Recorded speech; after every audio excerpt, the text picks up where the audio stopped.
I'm live.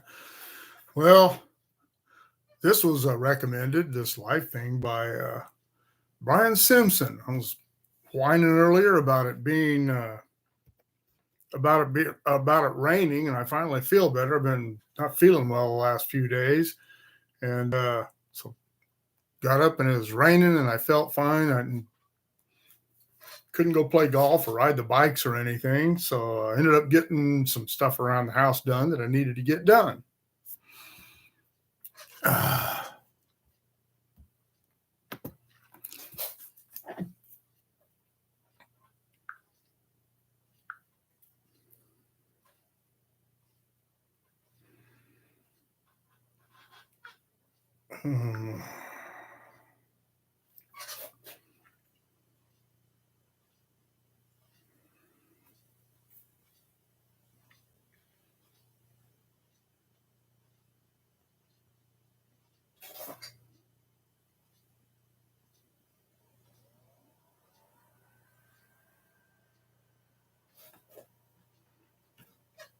See, this was your idea, Brian, so here I am.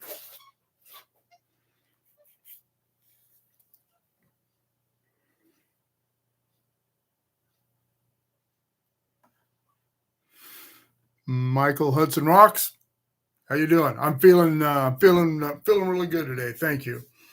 Yeah, I haven't felt worth a crap the last couple of days, but woke up this morning feeling fine, and I wasn't really that awful sick the last couple of days. Just didn't feel good, and I don't like not feeling good. Kaylin Harden, Sacramento, how you doing? Other end of the valley.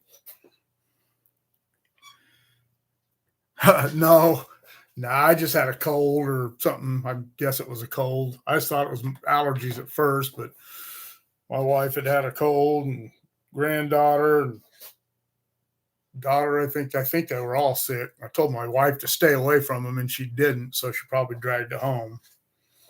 But it did. I didn't get all that sick. I just didn't feel good. Hey, Jacob, what's up, bud? Jacob's a multi-time visitor from Wisconsin. He's come out here and hung out with me a few times. You've probably all seen his videos with him hanging out with me out there. Yeah, sorry I have to keep looking down. I'm in that intermediate distance where I can't read with or without my glasses. I don't have my contacts in today. Oh, Rick, how you doing? Kaylin, thank you. Appreciate it. Got one coming up tomorrow. Let's see.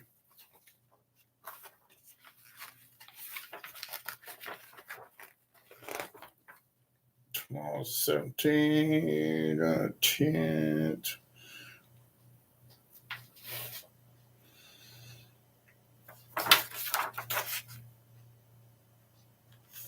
Yeah, tomorrow will be a couple of trains at Woodford, I guess. These have already all gone up on my Patreon. My patrons have all seen this already. But yeah, I'm pretty sure that's just one of 2 or 3 trains at Woodford. Got a couple. I got things you should know about Railfanning on Tashby coming up the 24th, and then one hanging out with a subscriber, Steve Fox, on the 31st. Richard Sir, hi, Richard, welcome. I'm doing okay, feeling good today, and not much else to do. I got some house stuff done around the house I've been wanting to take care of, and I was saw my Facebook and was whining about not having anything to do because it was raining. And Brian Simpson, he's on here, said, "Do a live feed." Okay, why not?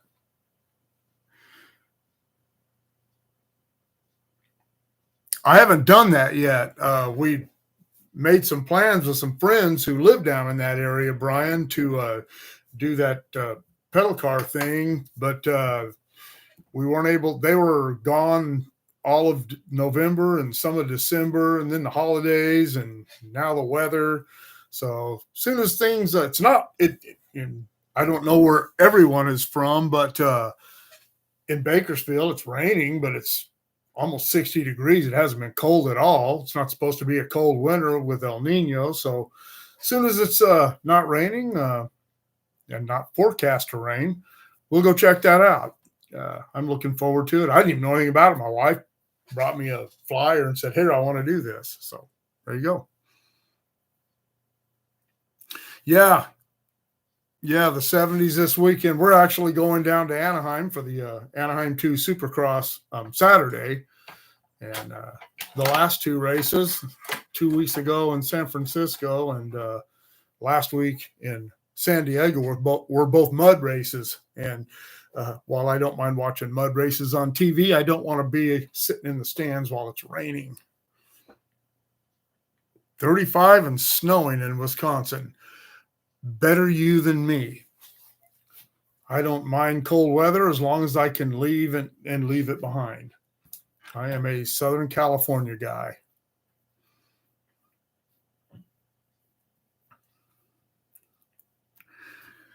Rick from Nampa Sub in Southern Idaho. I've actually went along that line one time during a vacation back in, when was that? Early 2000s, I guess. And it looked really cool. And I'd like to get back up there sometime. I got one of my buddies who swears up and down when he's one of my best friends I've ever had. He's the maintenance foreman on the Mojave sub right now, but he has less than a year to go, and he swears up and down as soon as he retires, he's moving to Idaho. And give me a chance to go up there and shoot some videos up there when I visit him.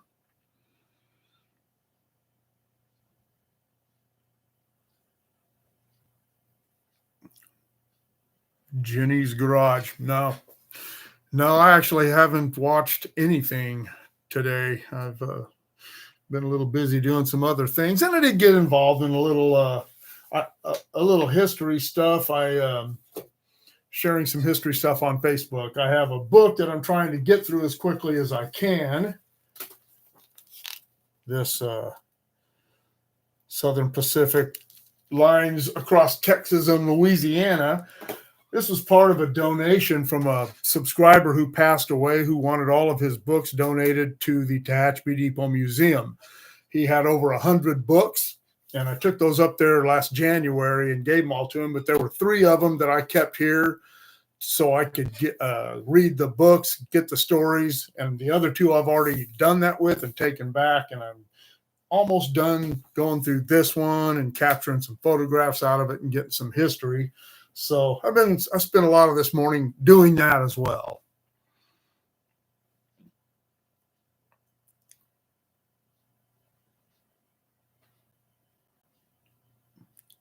Garbage Man Matt. How you doing, Matt? Welcome. Oh, you're from Tehachapi. For all of you who don't know, there's almost no way any of you could not know this, but Tehachapi's my hometown. I wasn't born there. We moved up there when I was 9, but I always consider it my hometown because that's where I grew up. Spent my formative years. I went to most of my school years up there and then lived up there into my mid-30s. And that's my hometown. And all the folks up there that I've known forever, I'll consider me a native, even though I wasn't born there.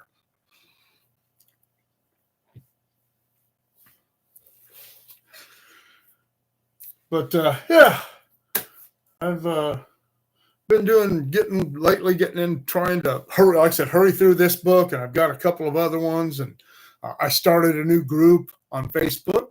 It's just called Railroad History. I don't know if all of you or any of you are Facebooks. I know Brian is, but started a new group called Railroad History. I've been posting a lot of photographs on that, mostly out of this book, just because I want to get some things rolling on there. So if you're interested in railroad history and you're on Facebook, I'm just Mark McGowan, and go check it out.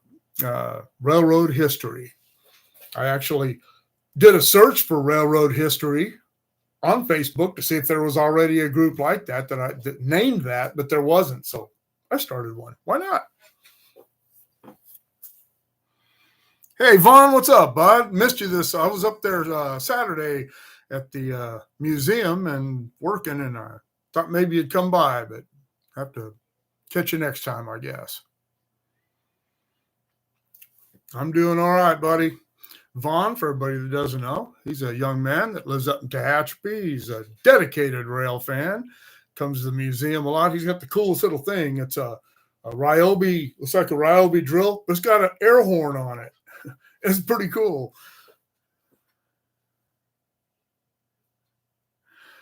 No, I never watched Survivor, so I wouldn't have known that. And I don't read the local news. I don't read any news unless I'm interested in something specific.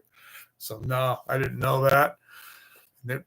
It's funny. I always tell people the Tehachapi that exists now is not the town I grew up in. I always say it's a big town trying to pretend it's still a small town. And I have a couple of friends up there that I go see when I'm up there once in a while. But other than that, gosh, I don't know hardly anyone up there anymore. Most of the people that I grew up with have moved away or unfortunately have passed away. And my family have all moved away. So I just go up there to shoot videos and do my deal at the Tehachapi Depot Museum, which I really enjoy doing. It's a lot of fun. I enjoy it. I enjoy being involved in that.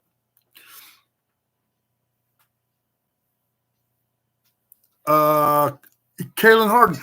Yeah, I've done some stuff in Mojave. I haven't gone out on the BNSF between Mojave and Barstow yet. Before I got sick, right before I got sick, I went out there and did a piece at West Edwards, right there where the entrance to Edwards Air Force Base is. I went there and shot a few trains going by and talked a little bit about the history of that place, why I was there, and the track that used to go out onto the base. That's all abandoned now.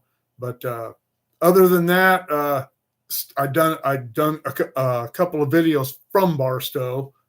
We visited the Mother Road Museum and the Harvey House Museum this past April or May. We went out there on the Harleys with some friends. And if you have the opportunity to go to the Harvey House Museum and the Mother Road Museum, they're in the same building. They're in Barstow. If you're in the area, stop and check it out. They're both really cool.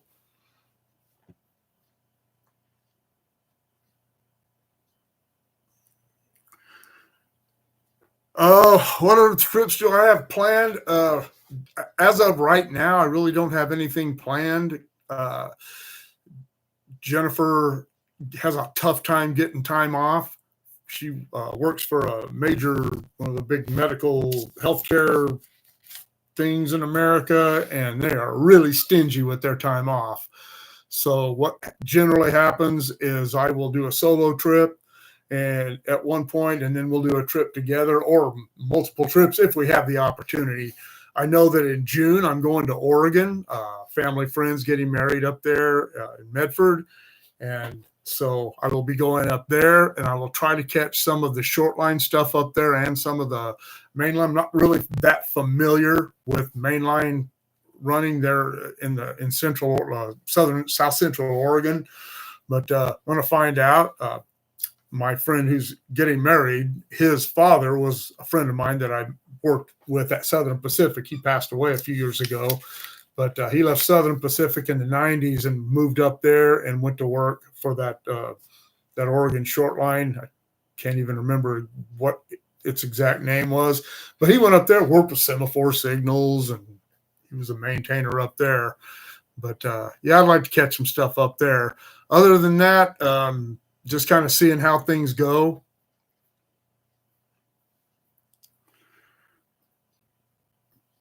Brian, KP. What's that?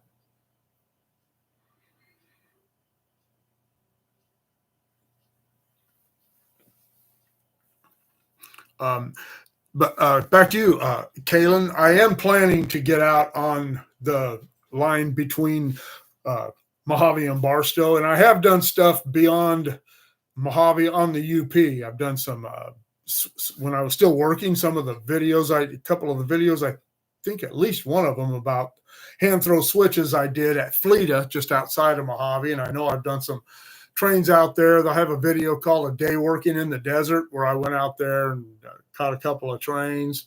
Caught trains at Ansel, which is the first controlled sighting out of Mojave.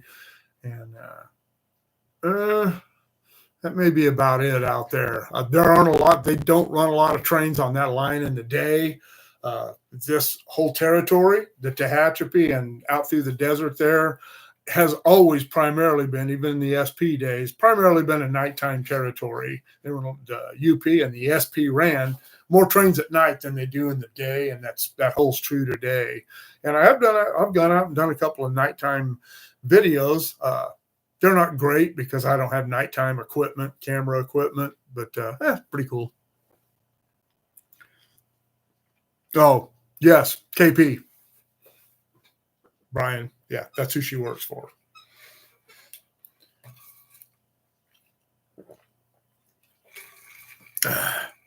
My big jug of this has this holds 70 ounces, I think, and this is water with one of those little packets of Propel mixed in it, give it a little flavor. I usually go through about 2 of those every 24 hours. I had kidney stones twice, once in 2005 and again in 2007, and they told me the best thing for that is to keep your system flushed, drink lots of water. And I don't ever want to have kidney stones again. If you've ever had them, you know what I'm talking about. If you've never had them, drink a lot of water because you don't want to get them. Yep, big sippy cup. That's exactly what it is. And I can knock it over and it doesn't spill. That's what's really cool about it. That is the absolute coolest thing, because I knock it over all the time. I carry it with me in my truck all the time. It can't spill. And it's tough, too. I left it sitting up on the edge of the bed one day, drove over a mile from here. And when I pulled into a gas station, it fell off. And all it did was scrape the paint off of it. So it's tough. Yeah. Works a lot better, looks a lot better than a pink Stanley cup that for $350.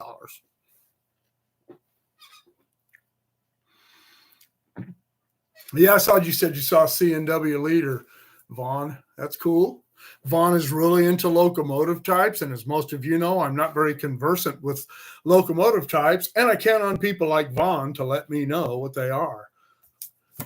Gonna have to take you and your dad out again, get together with everybody, and go out on a train chasing trip, Vaughn. The last time that I was going to take Vaughn out was in January of 2023. Was going to take him out. It was going to be his birthday. His dad went with us. Somebody wanting money. And not a bill collector. Somebody wanted me to just give them money.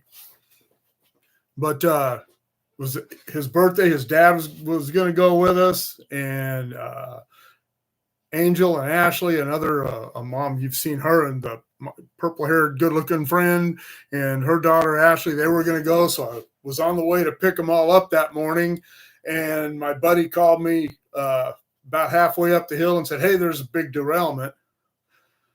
And drove by and saw what a mess it was. I called Angel and told them, "Hey, there's a derailment. There won't be any trains." And they said, "Well, we'd still like to see the derailment." So I went and got them, and they got to be right up front on the first day of the derailment. Pretty cool in the end. Hold on. Hey, Charles Woods.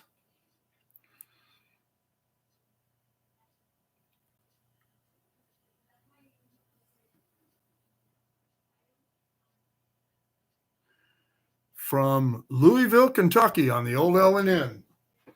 I just bought, well, not just, I went down to the San Bernardino Railroad Museum I remember it was in the summer, I think, and I found this book, this history book of the Louisville and Nashville. I know virtually nothing about the railroads. Matter of fact, the first time I ever really even heard of it was watching the series The Pacific, and that's the railroad that they were going home on. So I'm looking forward to that. I've got a lot of books, as you can see.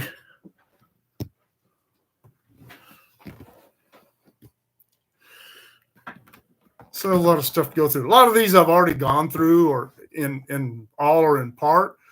But yeah, I'm looking forward to going through the L&N book.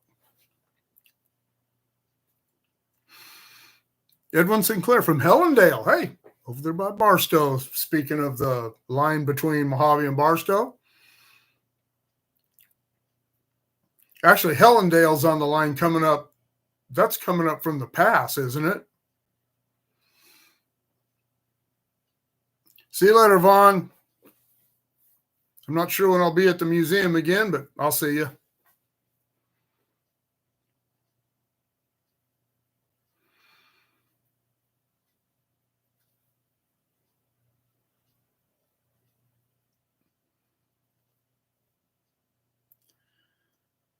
Pacific Southwest Rail Museum. Doesn't sound familiar. Where is it, Brian? My pleasure, Kaylin.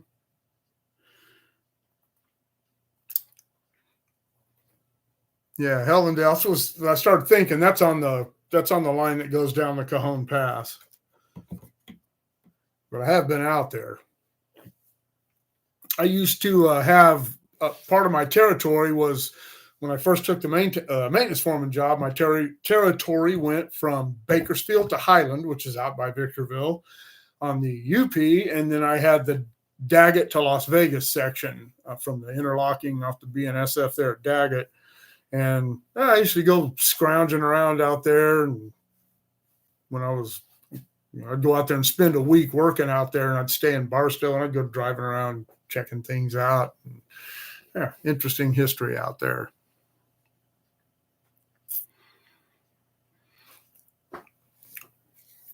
Yeah, Charles, there were a lot of old roads. I did a deal one time, a video. Someone asked me to do it about my thoughts on the SP-UP merger, and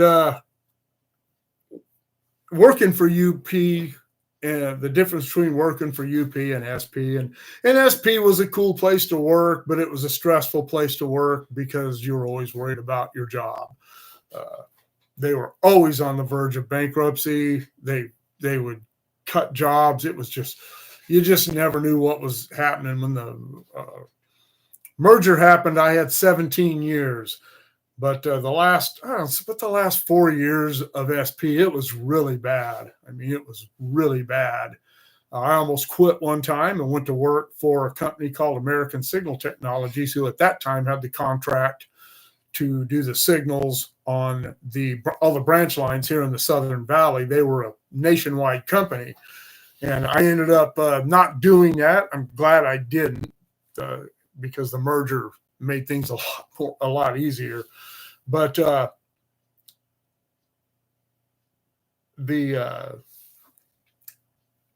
AST, I lost my train of thought. Never mind. Oh, no, then, Brian. No, I haven't. I've had an invitation by one of my subscribers to go down there on the San Diego and Eastern and do a motor car adventure. So hopefully I'll have the chance to do that at some point.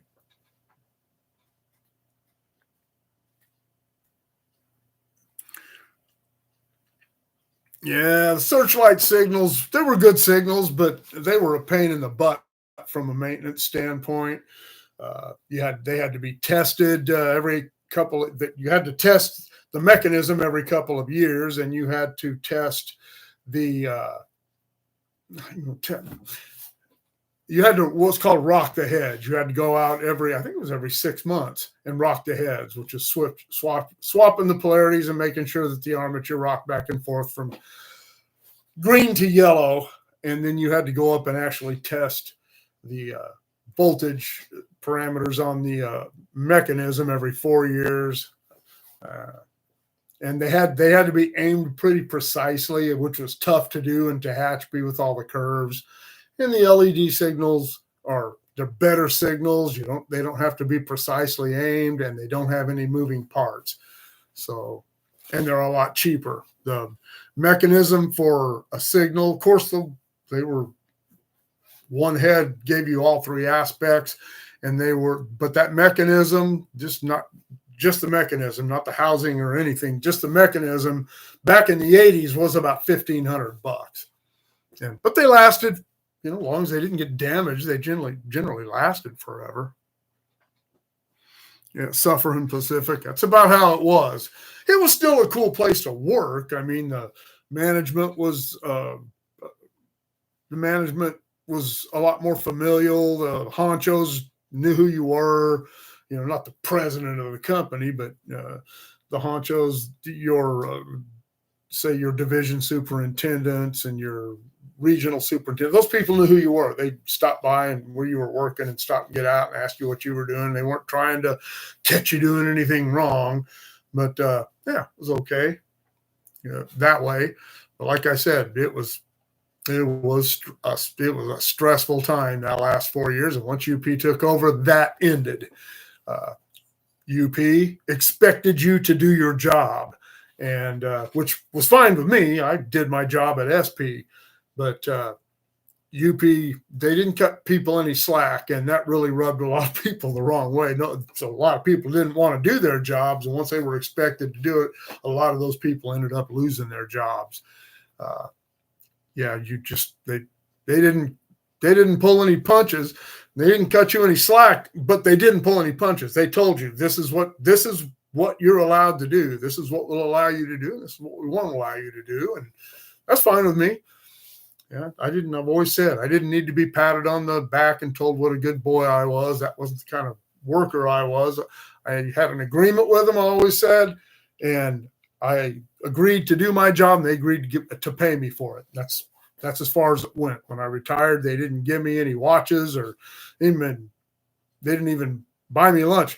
My buddy Don was going to, but he ended up having to work the last day I was there. He was tied up and couldn't make it. And I didn't care. They don't owe me anything.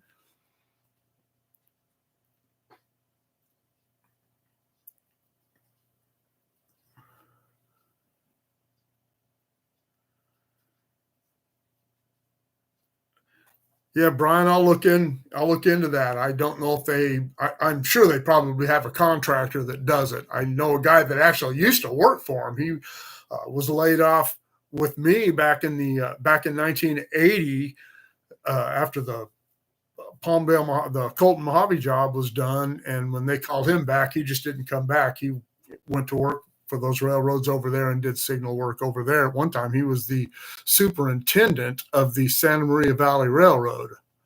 And I haven't seen him in a long time. I'm sure he's retired by now.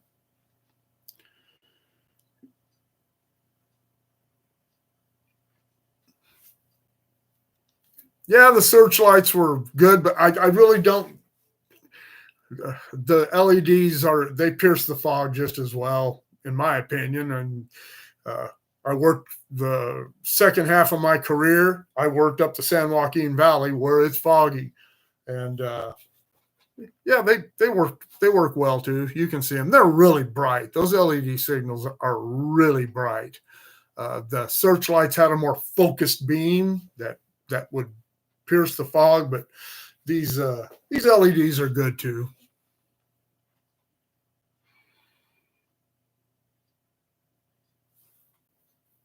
Hello, Edwin Sinclair. Scott Stewart. Yeah, train of thought derailed. That happens with me a lot, especially since COVID. And I'm not trying to be funny about that. COVID has really sent me off down a few spurs a few times where my thought process is concerned. Charles Wright.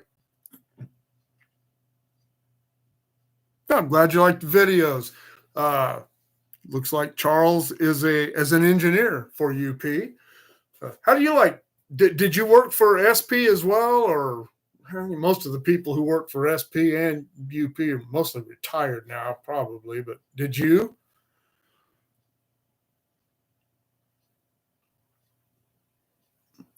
Edwin Sinclair, you remember steam? Wow. I think my dad is just turned 85, and I've always said that if I could have lived in any other time period, my dad's would have been the coolest, because they started having modern amenities about that time, and I'm all about modern amenities. But he got to see, grow up watching steam into diesel and piston powered flight into jets, and the evolution of automobiles would have, in the early muscle cars and the stuff they have now. And I think that would have really been a cool time to have gone into. And he is going to be gone before things get as crazy as I think they're going to get.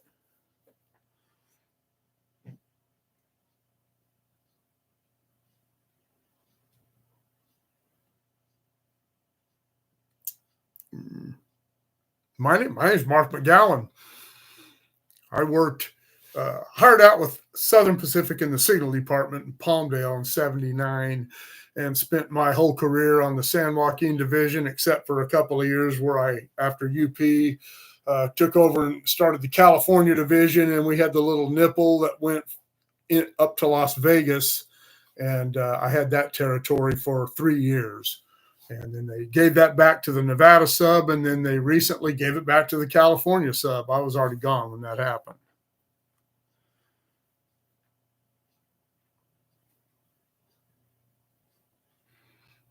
Yeah, Brian, I did.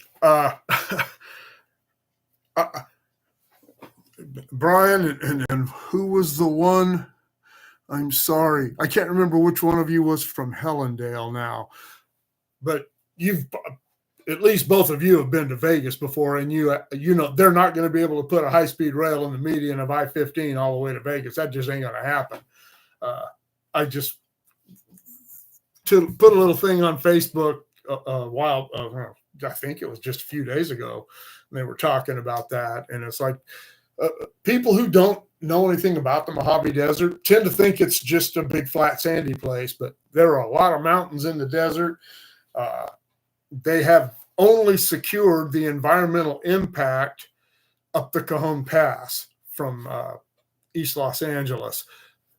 Rancho Cucamonga, I guess, is where it is, and only the environmental impact as it's going to impact humans. They haven't done it yet, how it's going to impact wildlife. Union Pacific tried to do a double track project back in the early 2000s on the Sema Hill, and the environmentalists shut that down. And there was already a railroad track there. It was all about, that one was all about the desert tortoise.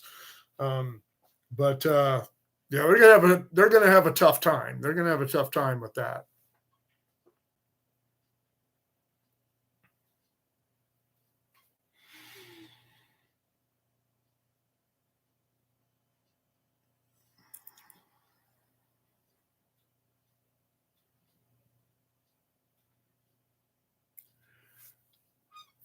Raymond Hurst, how you doing? Good to see you too, or at least see what you're saying.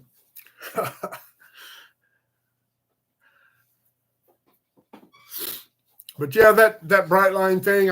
Hey, just like with the California high-speed rail, great concept, but it's just not practical right now. And I don't know how many of you are following along with the CHSR thing, but when Gavin Newsom took office, he actually canceled everything, every part of it so far that wasn't already under construction, which was only the segment from Bakersfield to Madera, and reclassified it as a proof of concept project rather than an actual public service. It was supposed to be finished in 2020 at $11 billion. It is 2024, and they have yet to even finish the grading on that section because they are still in court battling the farmers over the right-of-way between Shafter and Bakersfield. So right now, all grading is stopped just outside of Shafter, which is about 15 miles northwest of Bakersfield. And they haven't laid one rail. And they've already spent, the numbers say they've already spent about $10 billion. That's what the stats say, but they've spent more than that. It's just the wrong time for it. But the Brightline, but a high-speed rail between the LA area, Rancho Cucamonga is out more towards San Bernardino, but from there to that would be cool. I would drive to Rancho Cucamonga and take that train to Vegas.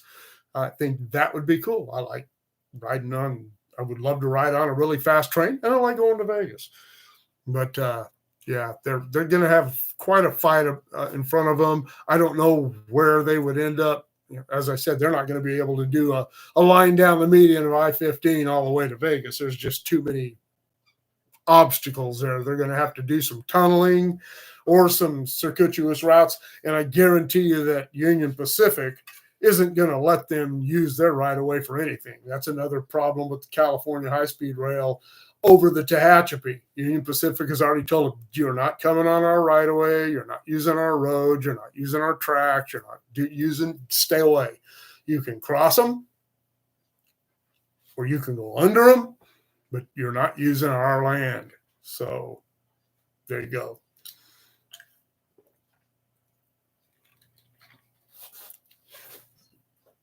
Crazy train. Yep.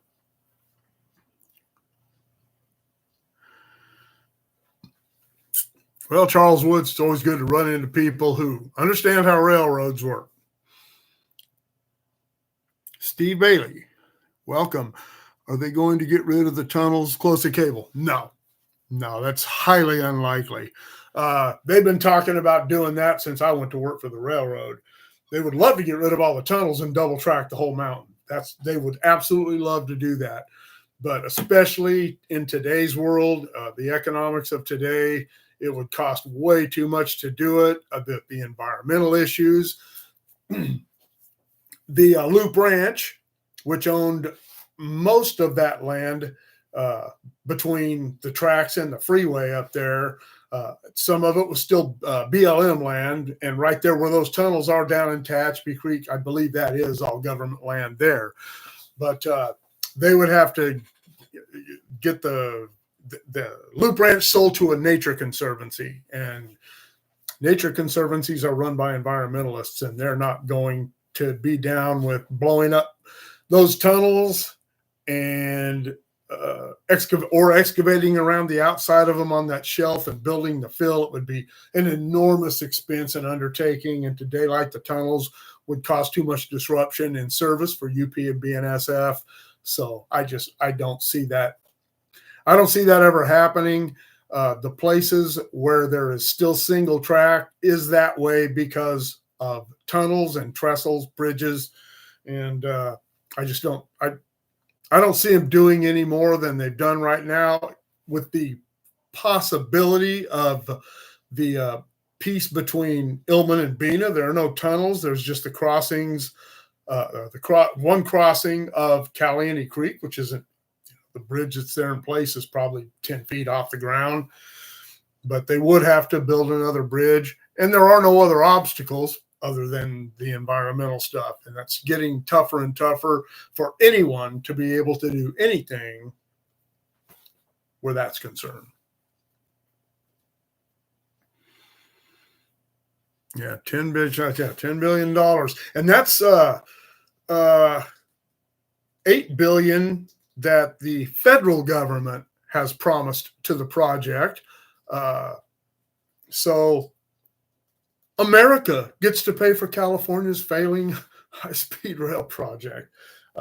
When Donald Trump was in office, he took that back and said, you can't have this because you're not meeting this criteria that this is under, and this administration has given it back to him. So the American people almost got out of paying for another one of California's issues. And I talk a lot of crap about California, but I'm a California guy. I got a lot of people that I know that have gone here and gone there and getting out of California, but I'm gonna go down with the ship. I'm gonna stick it out. I love California. I love Southern California. I love the weather, and some people say Bakersfield isn't Southern California, but geographically it really is. I love the weather here. I can go play golf. I can ride my Harley. I can ride my dirt bike. I can do whatever I want almost every day of the year. It never gets cold here. I love it.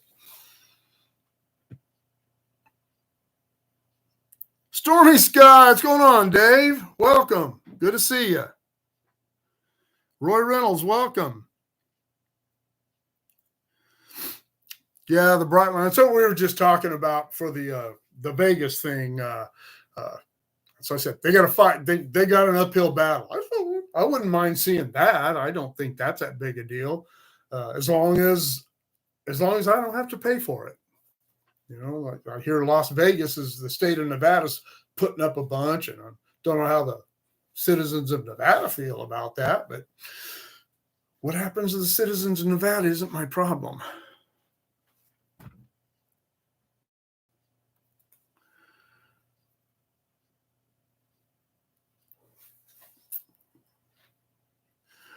Yeah, the Scott Stewart. Yeah, the determination, I'm sure, would the UP yard used to be up at the north end of Vegas. When I was still working, that's where it still was, up at Charleston Avenue.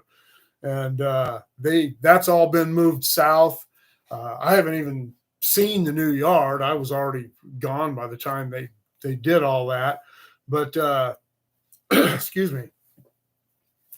But I'm sure that if they bring the Bright Line in, it'll probably end out there somewhere. My territory, when I had that territory, my territory ended at Blue Diamond Road. And that's about where all that stuff is now.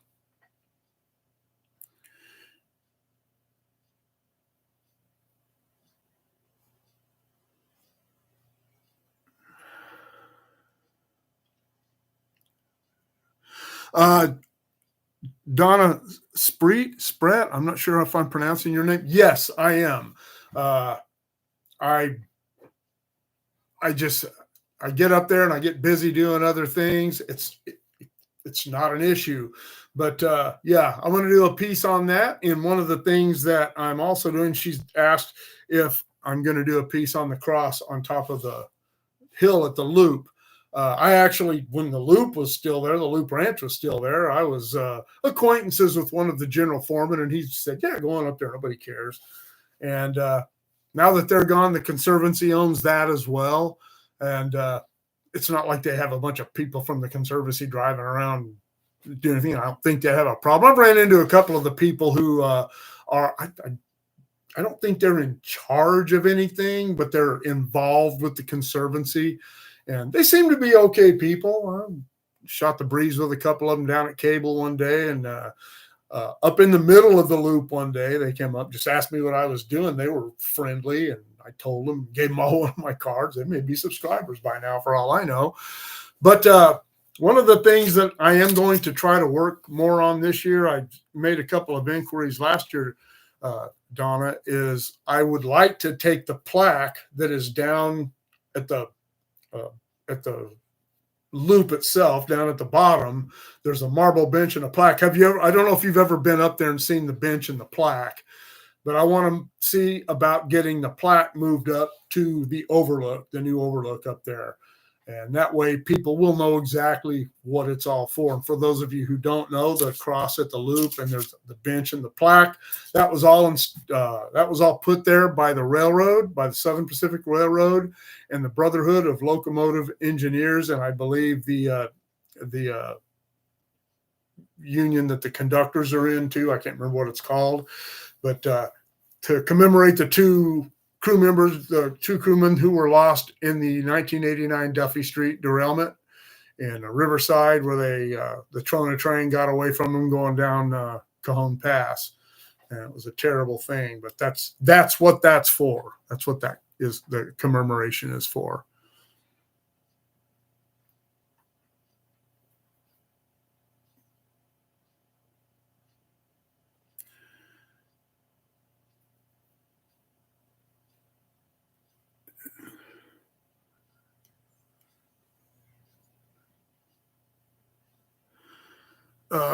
Charles Woods, the railroads in Vegas just goes through Vegas. They've got a pretty good sized facility there, but it's nothing. There's no classification yard or anything there. And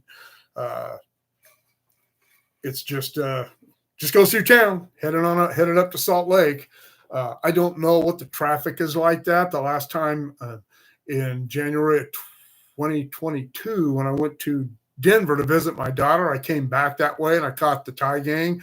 Maybe some of you saw some of those videos from that trip, but I got the Thai gang working out there north of the Speedway, adjacent to where Nellis Air Force Base is. Caught some planes going over. If I'm not mistaken, I caught one of the B-2s flying overhead. But when I was working out there, it was, I don't know, maybe 3 or 4 trains a day, maybe. It was a long time ago. But I don't know if that's picked up, but have to ask somebody from there.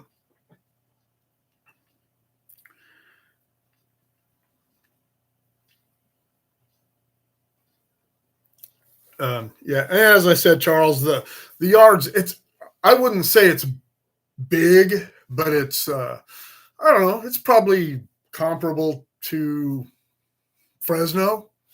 Yeah, I would say that. Probably comparable to the Fresno yard.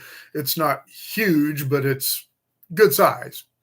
And I don't know there's not a lot of switching to do there, I wouldn't think, because they have a few branch lines there, but not much. And they do have a tourist train out on the Boulder City branch, I think. My ex-wife lives over there and she was telling me about it. She said it was pretty cool. So one of these days I'll go over there and do a video of that.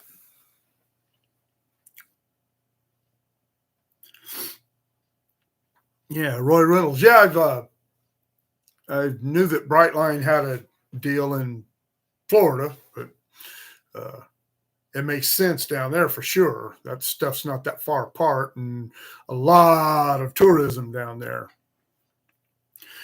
Kaylin, thank you. Have a good one too. Thanks for joining us.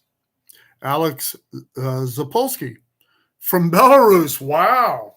Welcome. Thank you for checking in, man. Thank you for watching the channel. I always enjoy interacting with and seeing viewers and subscribers from other countries. I think that's really, really cool.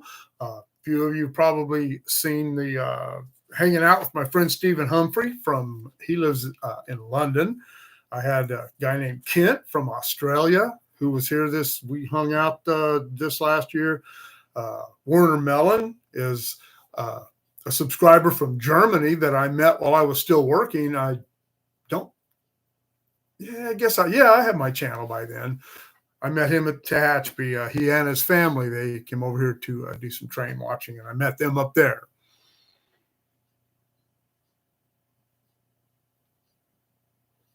Yes, Donna. California is a really, really cool place. Living here can kind of be a pain, but I think it's worth it. But visiting here, if you're going to come to the United States, you have to see California. And I met a couple from upstate New York who came down here, and this was at the museum up there. And then Stephen, my friend, he's been to America a lot of times, but even he said that when he first got here, people don't understand the scale of the United States, and they don't understand the scale of California. California is a big state with a lot of stuff to see. You have states like Alaska and Texas, but there's not a lot to see there. No offense to any people from Texas, but California has some of the most varied geography. I've traveled pretty extensively in the United States. California has some varied geography that I've ever seen in America. We have everything, and it's really cool. It's really cool. And if you're going to come here and watch trains, there's really no better place, in my opinion, than Tehachapi and Donner. Really cool places.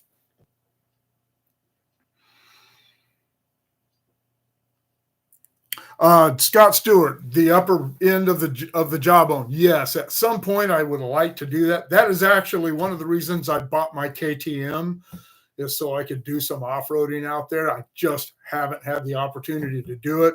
And that KTM has turned out to be a finicky pain in the butt. So I'm thinking about selling it and getting something that isn't that motorcycle is the definition of a mechanical prima donna. It really is. It's a great bike, but it's just a pain in the butt to keep running good. But yes, I do plan on doing that at some point.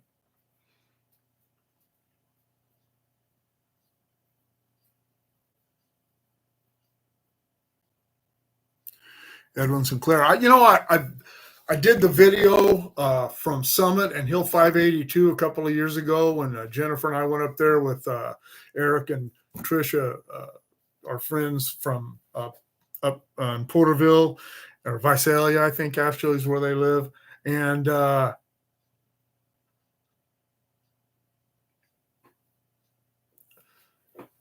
but that's the only time I've ever been up there and done any train watching. I drove by that. I used to have to go down to West Colton quite often, and I drove by that a bunch of times. When I was still racing motocross, we'd go down the pass down to Glen Helen and used to see that stuff all the time, some of the other tracks in that area. But other than that, other than just seeing it from the freeway, that time I went there, and it was cool. There were a boatload of trains that day. I do remember that.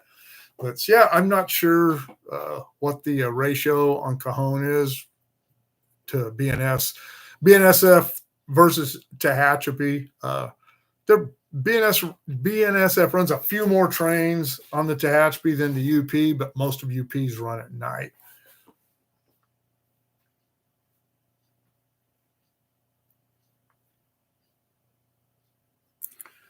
Yes, Charles, with the BNSF, just as I said, they run a lot of trains. You go up Tehachapi during the day, going over the mountain, and that is mostly what you're going to see is BNSF trains. They run a lot. The average 24-hour average for trains altogether on the Tehachapi is about 30 trains every 24 hours. And during the daytime, it's the majority of those tend to be BNSF. It's not always that way, but it tends to be that way. And I always tell people that it's a crapshoot.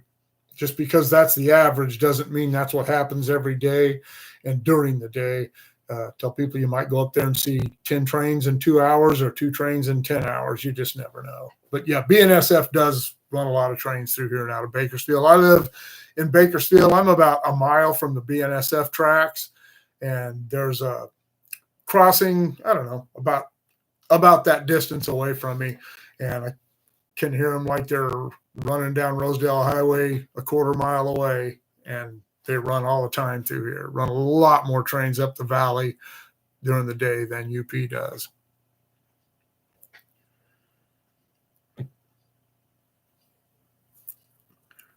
Yeah, Brian, I do. When I was working over the years, I spent most of the first half of my career working on the Tehachapi and out in the desert between Palmdale or between Mojave and Highland. But I used to see people, especially in the SP days, they would actually come and camp at the Tehachapi Loop. They'd spend a whole week there. SP didn't care as long as they stayed out of the way, and for a lot of people think that Union Pacific are the ones that made people stop doing that. It was actually the Loop Ranch.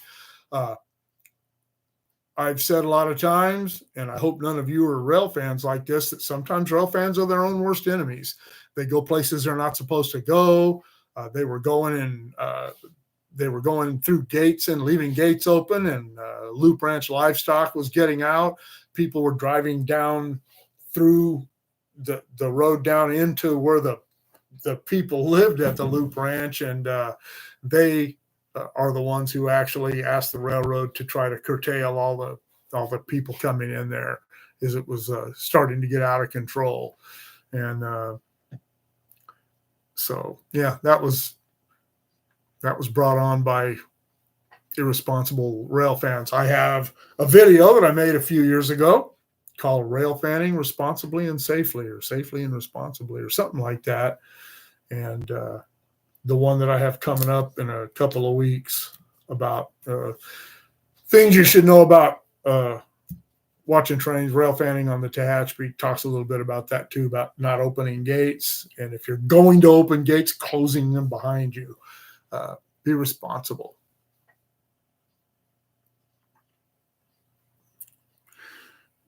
So Donna, you have family in Ohio and New Jersey. Two of the states I've never been to. I've never been to the Northeast or New England, and I've been as far into the upper Midwest as Chicago, but I haven't been to Ohio yet. I had the opportunity one time when I was still involved with the union, that back in the, that would have been before the merger. That's when I was still an officer in the union, to go to a union function in Cincinnati, but I didn't take them up on it. So I've never been there either. Charles, what about Cajon Pass? What about it? It's got a lot of trains.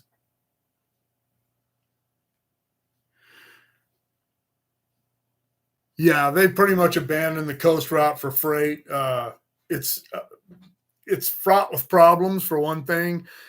They're always having washouts and landslides, and it's just easier and more practical to just send them over the Tehachapi. And if they still, in 1994, after the Northridge earthquake, Southern Pacific sold the Solid Head Canyon route. The original line out of Mojave went down across the desert through Palmdale, down Solid Head Canyon and into Los Angeles. And they sold the route from Palmdale to Los Angeles to Metrolink, but they retained the right to run a certain amount of trains on that line, and they still run freights down that line. Anything that needs to go directly into Los Angeles, generally trains that have, like, I think they run a couple of auto racks down there, and oil trains that are taking stuff to the refineries down in Wilmington and San Pedro. But other than that, they run everything out across the desert into Colton. If it needs to go into Los Angeles, they run it down the big ditch over from between Colton and Los Angeles.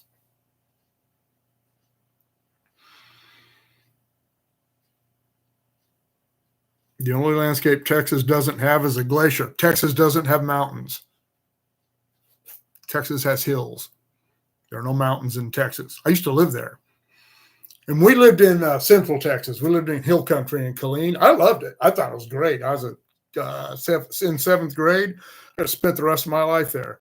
And I thought it was a really cool place. And then I did 3 different phases of my signal training in Houston, and I was treated very well back there. And I wouldn't want to live in Houston because it's just like LA. But yeah, I enjoyed Texas. But I've done a lot of traveling in Texas, and I've never seen any real mountains in Texas. Like my stepdad, he's the reason we lived in Tehachapi. And he moved from there back in the late 90s. He moved to Ava, Missouri, which is in the Ozarks. And I went to visit him, and I got there and I said, "Where's the mountains?" He said, "This is what they call mountains back here." But when I'm talking about mountains, I'm talking about the Sierras. They're spectacular. But I ain't dogging Texas. I like Texas. I like Texas. I like Texans. And it's big.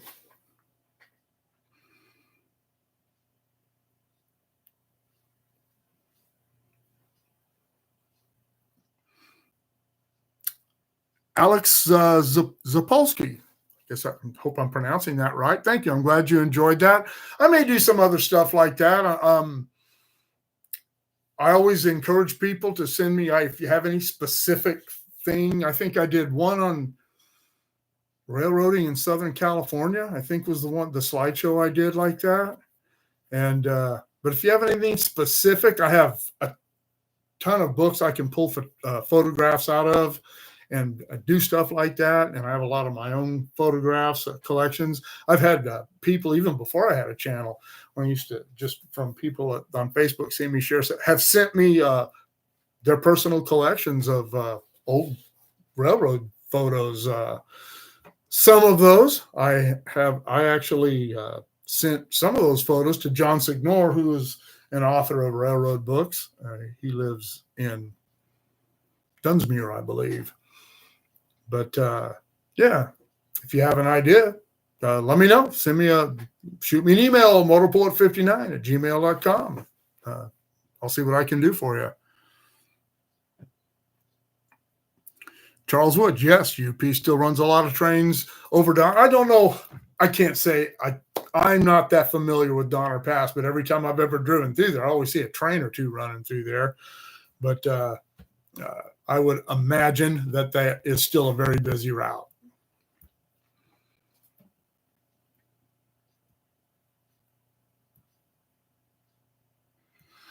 Yes, Charles Woods, landslide. That is the biggest issue on the coast, if I'm not mistaken. They still have a portion of the coastline shut down right now because of landslides, things that happened during the tropical storm in August. And they've just had some more big storms over the last month or so, last couple of months, I believe. So, yeah, that area along the coast, that route along the coast is really susceptible to those kind of problems.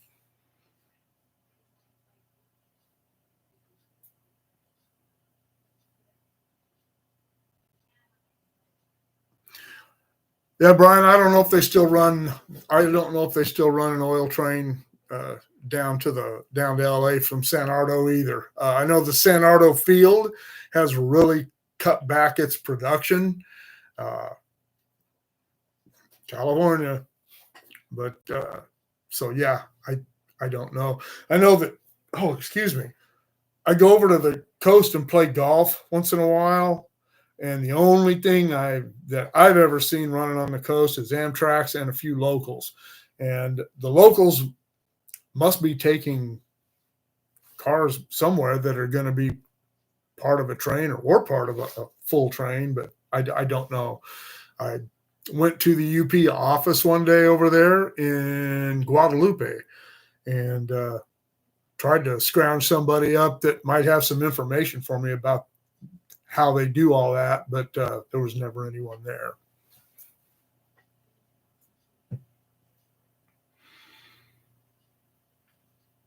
Shreveport. I was just in this is how I do things. I tell people, yeah, I saw so-and-so the other day, and it was actually like 8 months ago. My wife, she lived in Louisiana for a little while, and they lived in not in Shreveport, like somewhere right close to Bossier City. Is that what it's called? Something like that. She's work right now, so I can't ask her. But we went back there in like 2018 or something like that, and she still had some stuff in storage back there. And it's the only time I've ever been to Shreveport. But all I remember is it wasn't really hot that day, but man, it was humid. We were getting that stuff out of her storage, and I was about to pass out. I don't know how you people deal with that humidity. I don't envy you. I don't mind it. If it's 110 here, we go, it's a dry heat. But it is. There's a big difference. And when the dry heat's what you're used to, humidity just saps me. We lived in, as I said, we lived in Central Texas when I was a kid, but we lived there in the wintertime. But we lived in Columbus, Georgia for a few months too. My stepdad was in the Army, and we lived in Columbus, Georgia there. And I was a kid, so I don't remember being uncomfortable, but I do remember clothes being wet and it rained a lot while we were there.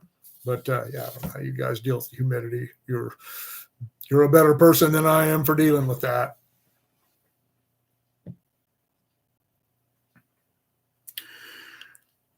Scott Stewart, yeah, the only oil trains that I see around here, they run some down from the upper Midwest, the North Dakota, and the Plain States up there, and down from some Canadian oil, and they'll run it down through here, take it down here through Bakersfield, out onto the old Sunset branch, and there is a huge facility out there where they offload trains into pipelines and ship it on pipelines through pipelines down to the ports. And they may go to other places too, but I know that some of these go down to the ports at El Segundo and Wilmington.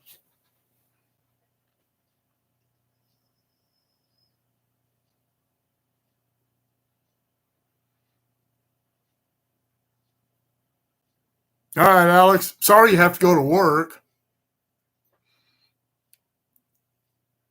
And thank you. All the best to you too. Thanks. I appreciate that. Yeah, Brian. Yeah, I did see some of that stuff at Oceano.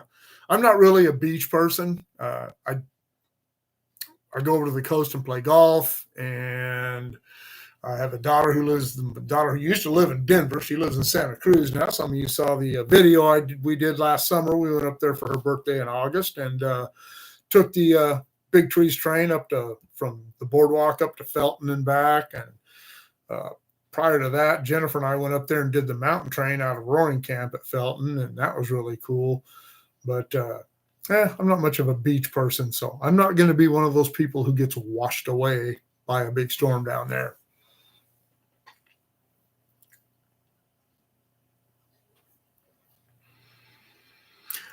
Charles Woods, no, they don't run the oil trains out of Bakersfield anymore. It's all been replaced by pipelines. They ran them from Bakersfield out here to a place called Saco down to the refineries at the ports down there, Wilmington and San Pedro and El Segundo. And the first phase of the pipeline they finished was from here to Mojave, Bakersfield to Mojave, and they built a big facility in Mojave with a bunch of tanks and stuff, and were filling the pipeline, filling the oil trains there and running them from Mojave down to the coast while they finished that pipeline. And that was in 92. I was still the gang foreman when we had to go in there and work on the tracks when they built that big facility in Mojave. So I think it was 92. And then by 94, they had finished the pipeline all the way down there and got rid of the oil train. We have a really cool display that a model HO display. It's static that one of the curators at the Tashby Museum put together up there of the oil train. Really, really cool. I'll go up there. I'll get up there and do another walkthrough of the museum. I haven't done one in a while. We've changed a few things around, which is one of the things I like about the Tashby Depot Museum. We do move things around a little bit and try to make it a little different. We keep the same cool stuff, but got a few things that are a little different now. I'll do a walkthrough and do a piece on that display of that oil train. That was a really cool train. And at that time, when they were running that, it was the most important train, the most money-making train on the Southern Pacific system. And I always tell people, it seemed like every time I get called out for a problem at night, when I get there, the first train that pulled up and had to stop was the oil train. And I'm sure that wasn't the case. It just seemed like it, because I did stop that train a few times, and everybody's going, "What's wrong? What's wrong?" I don't know. I'm trying.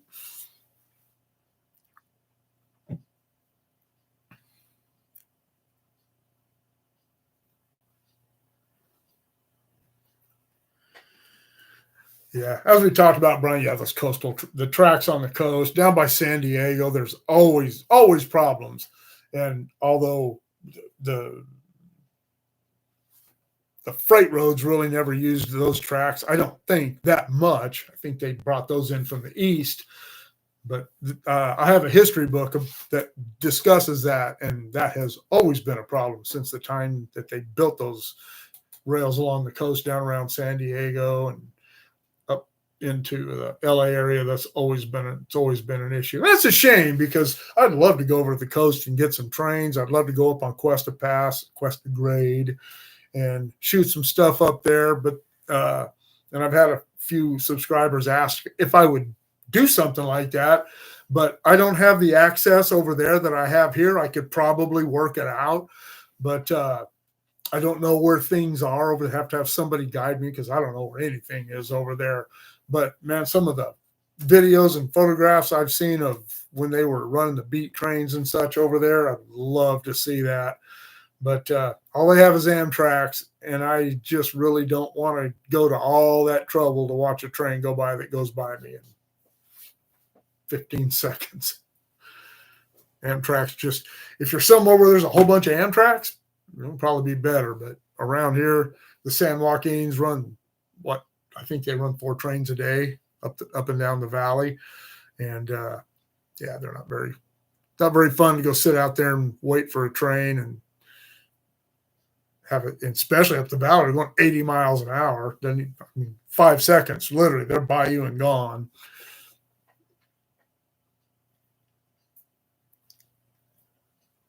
Latrell, how you doing? Welcome. Welcome to my impromptu live thingamajig. It's all Brian Simpson's fault. Blame him.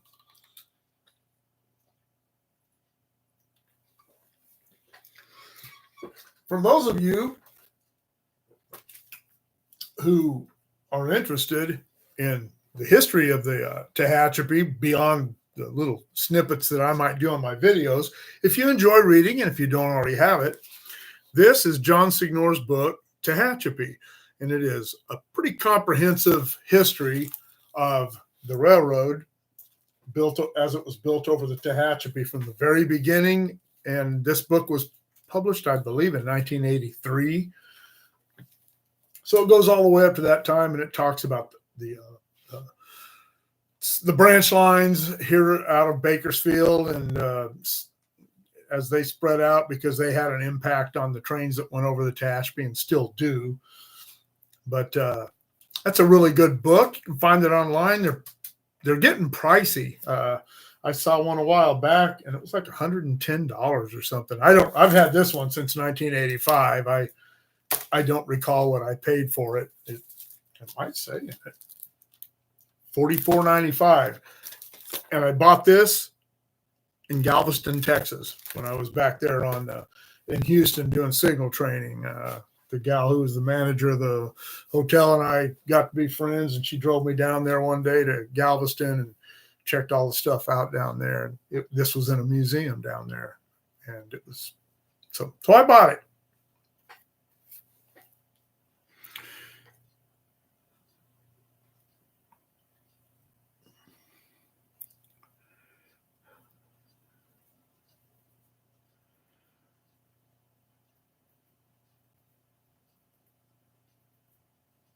Latrell, how to spell on the BNSF train on Fort Worth, Texas? Not sure I understand the question or the statement.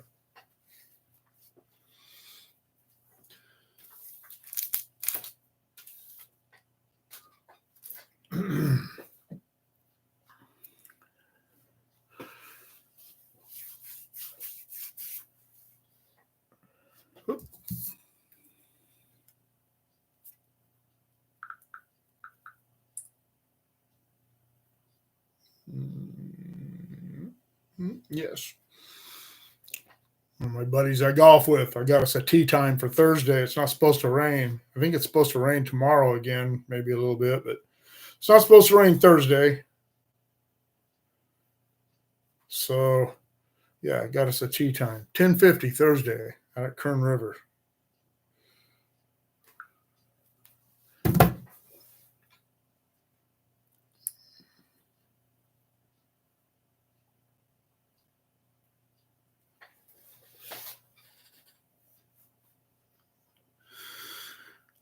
Roy, it's almost exactly the same weather that we're having right now in Bakersfield. It sounds like it stopped raining, but yeah, it's about 60 degrees. It ain't cold at all.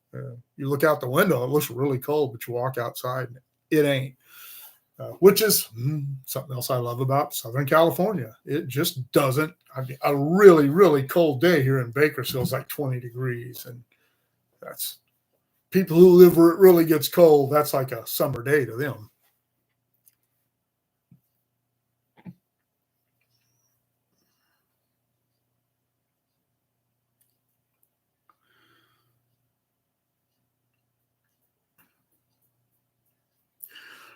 Yeah, Brian. Yeah, the oil train was cool, and then the HO setup there in Tehachapi is that it's got the hoses between all the cars. The rack where they loaded that, they put that train together in 11. They loaded it in 11-car blocks, and they had a big gantry that went over the top all the way across the tracks out here at Saco, just north. I don't know, probably about 3 or 4 miles north of where I live, and there were, I believe, either 4 or 5 tracks, and they would just pull the first car up under them and start pumping that oil in. The headers that come up out of the pipelines that came from the oil field tanks are still there, but the whole assembly and all that, the loading assembly is all gone. But yeah, they just start loading those up, and then they put it all together, and it was a big operation. You go out there. I kind of wish they still did it, or that I would have got some pictures of it while they were doing it. You don't think about that kind of stuff really when you're out there working. That's something that would be cool to get a picture of, because it's not old or anything. But yeah, it was neat to watch them do that, and then switch the train around, put it all together, and all those tracks and everything are all still there. And the switch that goes off, because it goes into a company called Schlumberger. If you all know anything about the oil field, Schlumberger is a big oil field thing, and it goes off into there as well. And they store cars out there when they need storage areas. But yeah, it was cool to watch them do that. They'd pull it out, stick some helpers on it, and haul it over the hill. And back in the SP days, before they had the really powerful locomotives that they have today, they'd have like 5 or 6 units on the head end and 4 or 5 helpers in the middle, and occasionally a couple of helpers on the end. It was a spectacular train to watch go up the hill.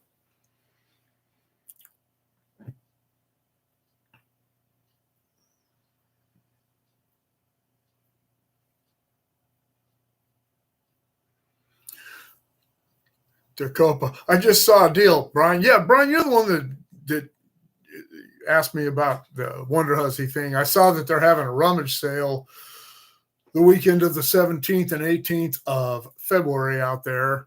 And I have a golf tournament on the 17th on the Saturday, but I was thinking about getting a couple of friends together, maybe riding out there on the Harleys if the weather's good, just to, I don't really care about the rummage sale or Wonder Hussy, really. But yeah, be a cool ride because it's February, because it wouldn't be a cool ride if it was in August.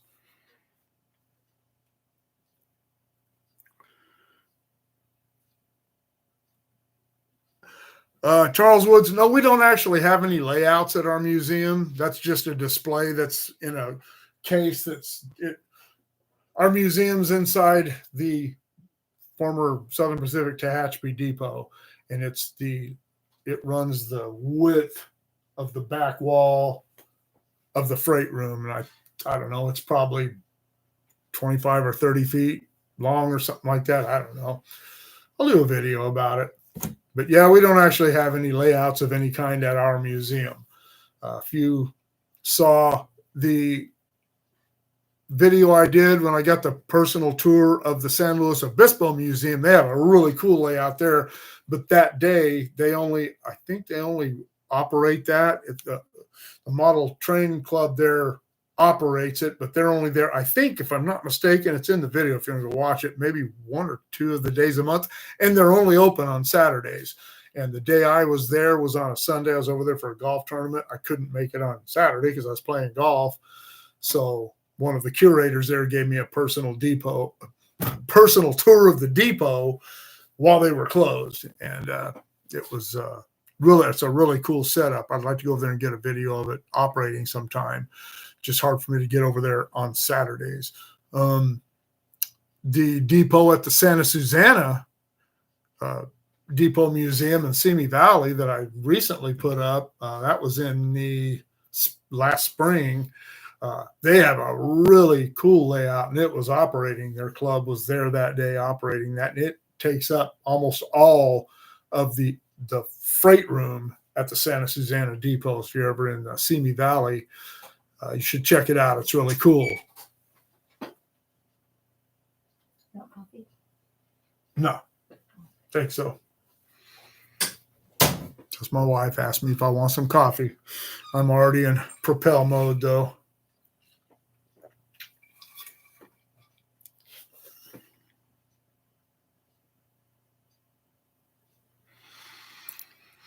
I've been to Shoshone before. Been there a few times and stopped and got munchies or soda pops or something. gas is too expensive there.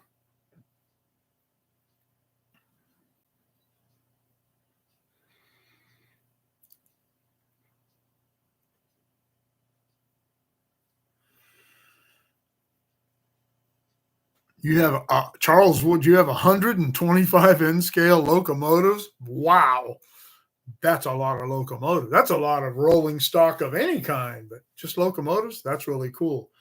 My old boss, Roger Rico, show you what. He and I got to be pretty good friends, but he collected Lionel stuff. He didn't have a Lionel layout. He was not a model railroader. He just collected the Lionel stuff. When he retired, me and one of the directors that we were all buddies me and Mike, a guy named Mike Lyon, we went in and bought Roger an SP bay window caboose. It was one of the only things he didn't have. It cost us a fortune. But he had Challengers in Lionel. Oh, he just had so many cool things. And when he passed away, his wife sold most of his collection because she needed the money.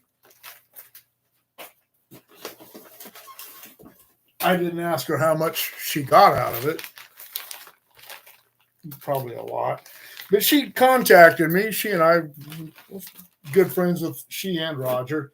And she contacted me a few months ago and said, hey, I have some stuff that you might want that was Roger's. And this was Roger's first Lionel locomotive. He bought this in 1950. And I'm not a model railroader. I know nothing about any of these. This is it says 221 on it. Doesn't say any railroad. That's the locomotive, and this is the tender. And she said, "Oh, maybe the museum might want it." And so I took it. She gave me some other cool stuff that he had, some old books, and excuse me. I started thinking about it, and I thought, the museum has a lot of stuff, and when they generally go to train shows and just sell off the model rail, they get a lot of people donate stuff, model railroading stuff to them, and they end up selling most of it at train shows. And I thought, it's probably what would end up happening with this. So rather than doing that, I'm going to build a little shelf. I'm not going to lie. I'm probably going to have someone build a little shelf because I'm not a woodworker. But, and I'll put it in my office here. Our youngest daughter is going to graduate from college this year. And she has the other bigger room. And once she's gone, I'm going to move my office into the bigger room. So I'll probably hold off on building that shelf until I get there. I don't even know if there's any room in here to do it. And for those of you, let me see.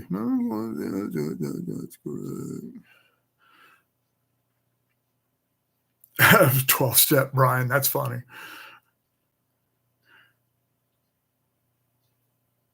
NZR 1543. Oh, my Kiwis. Welcome. Are you the Lindsay, Robin? You're the ones that are going to come over this spring or summer? Excuse me.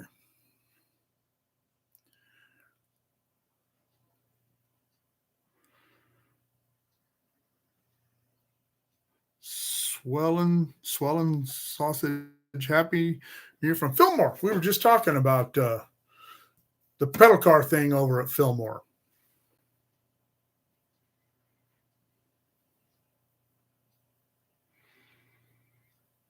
And Waylong's not a siding anymore. They've double tracked everything from West Waylong to East Marcel. It's all just double track now.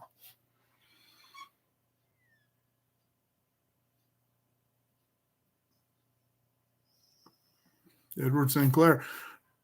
B&O Pacific Type 462. Okay. Thank you.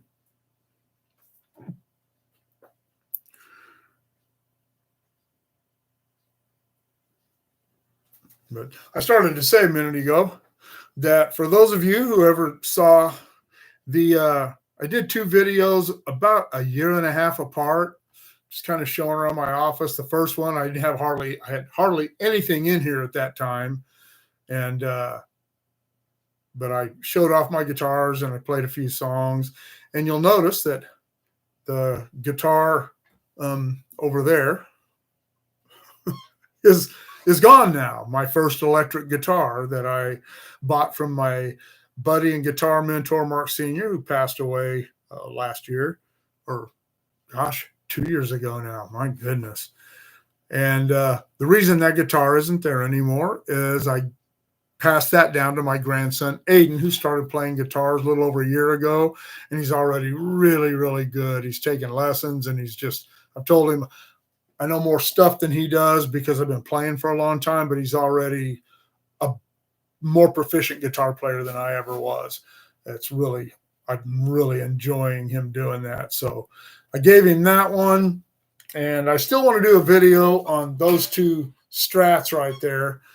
Not the 2 Strats, the Jackson and the Strat, which are the 2 that farthest that way.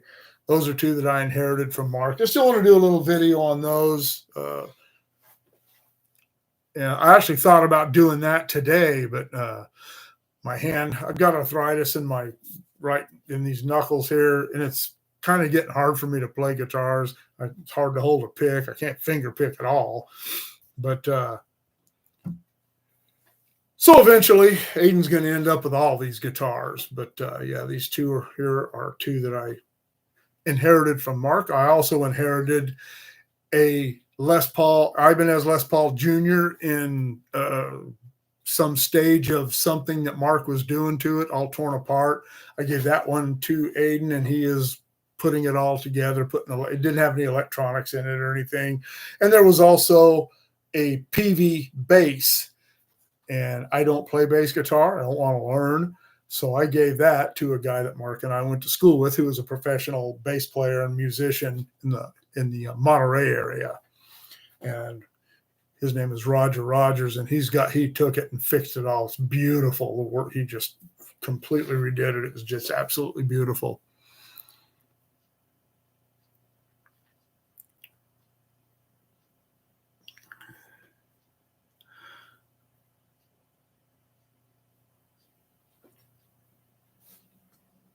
No, I saw him telling me it was a Pacific type. I thanked him for telling me.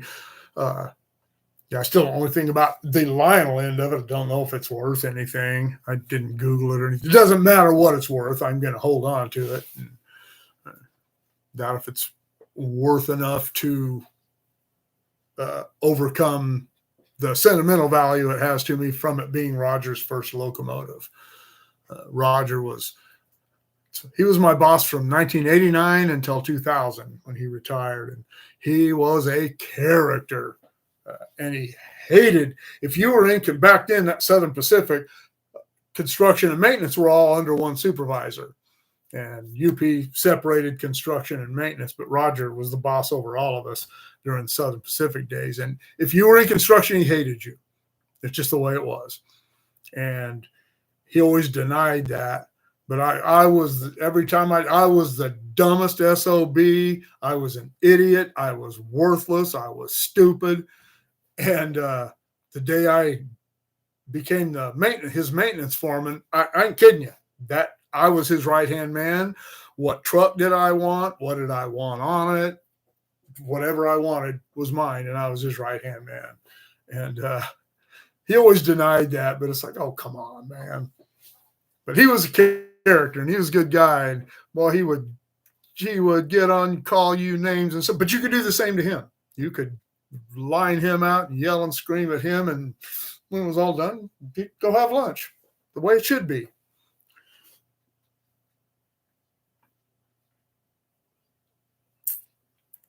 Yeah, I don't know if I'm a fan of those pedal cars or not, Sausage. I'll find out. My wife wants to do it, so got to go do stuff she wants to do every once in a while.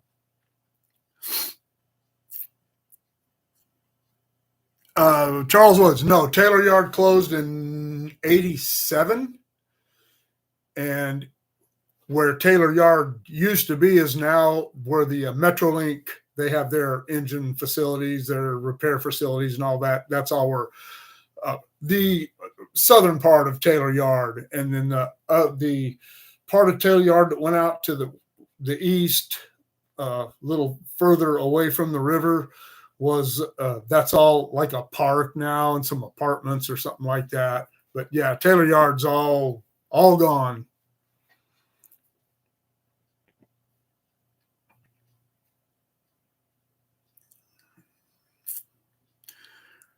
Yeah, I was wondering about the pedal car thing and how they got across 126. I didn't know if it went that far or if they stayed away from that, but I don't know.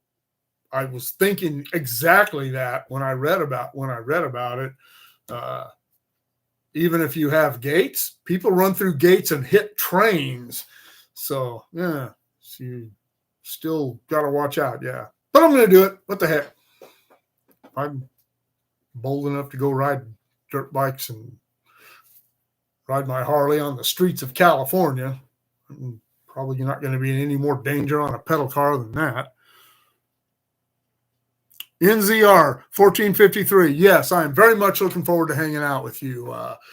When you get here, I'll tell you right now the same thing I tell everybody. When you get here, the trip's about you. What we do, where we go, what you want to see it's all up to you. I will make suggestions, but yeah, those trips are all about the people that I'm taking around, and it doesn't just have to be one day. If you guys want to go out for a couple of days, it's all up to you. I'm really looking forward to seeing you.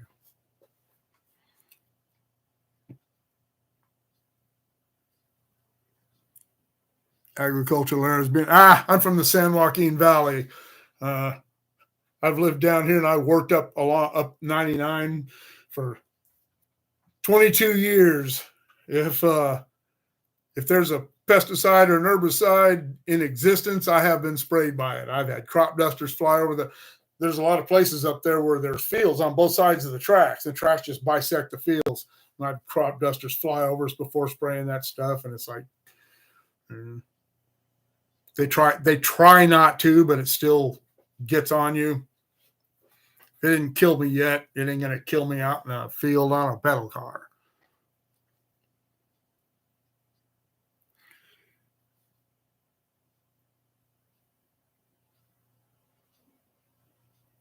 Edwin Sinclair. I was up there 3 different times when the 4449 came through, and one time it stopped in Tehachapi, and I was allowed to actually go up in the cab and look around and check it out. It's pretty cool.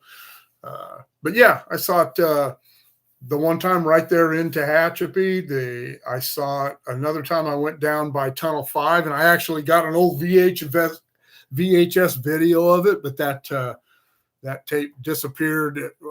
A bunch of stuff was stolen out of my garage when I still lived in Tehachapi, and that was it. A steamer trunk that had a bunch of stuff in it disappeared, and that was one of the things that was in it. And yeah, bummed out about that. But then the other time I saw it down in the Cache Creek Narrows between Cameron and Warren.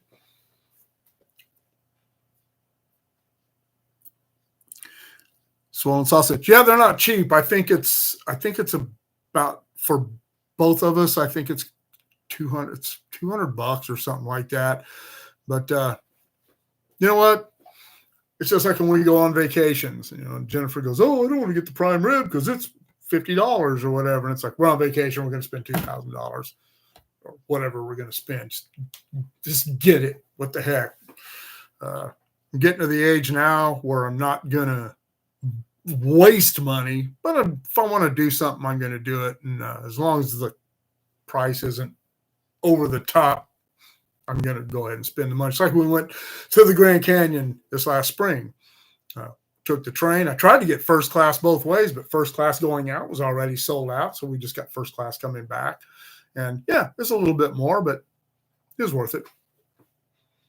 If I do this pedal car thing and spend $250 or whatever it is, and it sucks, I'm going to be pissed, at least disappointed.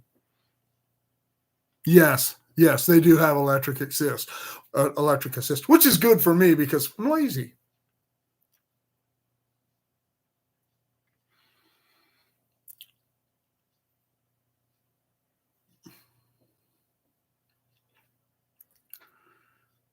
Yeah, I'm not an LA yuppie. I'm not a Bakersfield yuppie either. Yeah, I grew up in Tehachapi, and it was such an awesome place to grow up back then. The wind farms weren't there. Uh, the orchards were all still there. It was just a really cool place. It was still really a small town, and I really got to grow up without being pampered and coddled and have to worry about this and worry about that. You could leave your keys in your car when you went in the store. You can lock your doors. When I first went to work for the railroad, I rented a place there in town that had a skeleton key lock, and I didn't even have a key to it. I lived there for 2 years, and I never once locked my doors. And the only thing that ever happened because of that was I'd get home and some of my friends would be in my house drinking beer. And I didn't care as long as they had some for me. Orchards encroached on the right of way. Yeah, well, there you go. San Joaquin Valley is the same way.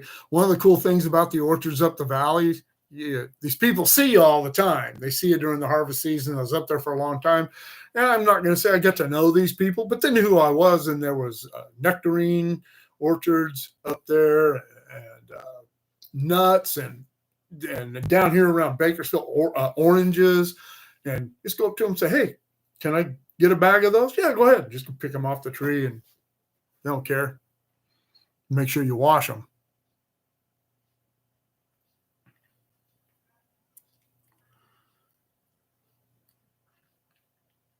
Charles Woods, actually, LA. They bring those double stacks to and from the port down there, and then up the Alameda Quarter and into West Colton, where that stuff all heads out to either over Cajon or out to go up to Salt Lake up that way, or to most of it goes east.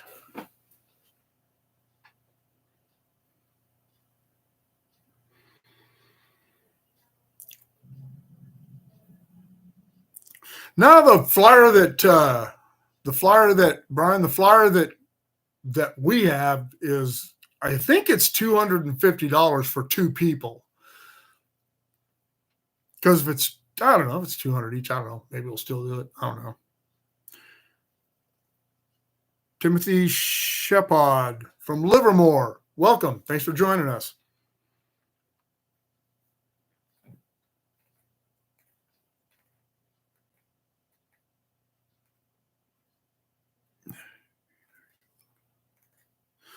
Yeah, you're right. Either I'll travel or my kids are.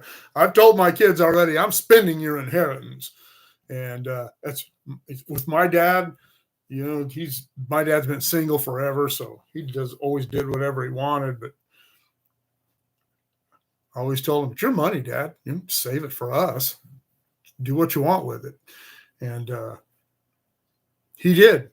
He spent about $90,000 over the years on his 50 Mercury, which he just recently signed over to me. I'm not a car person, but I asked him why he was doing that. And he said, excuse me.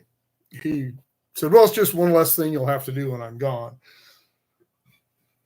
But yeah, I'm not a car person, so I don't know. Maybe somebody else in the family will want it. My grandson was asking me about it, and I told him those cars are a pain in the ass to own. It's a show car. You can't just go drive them around. You can't take those to Walmart. Somebody will run into your door check you or something, and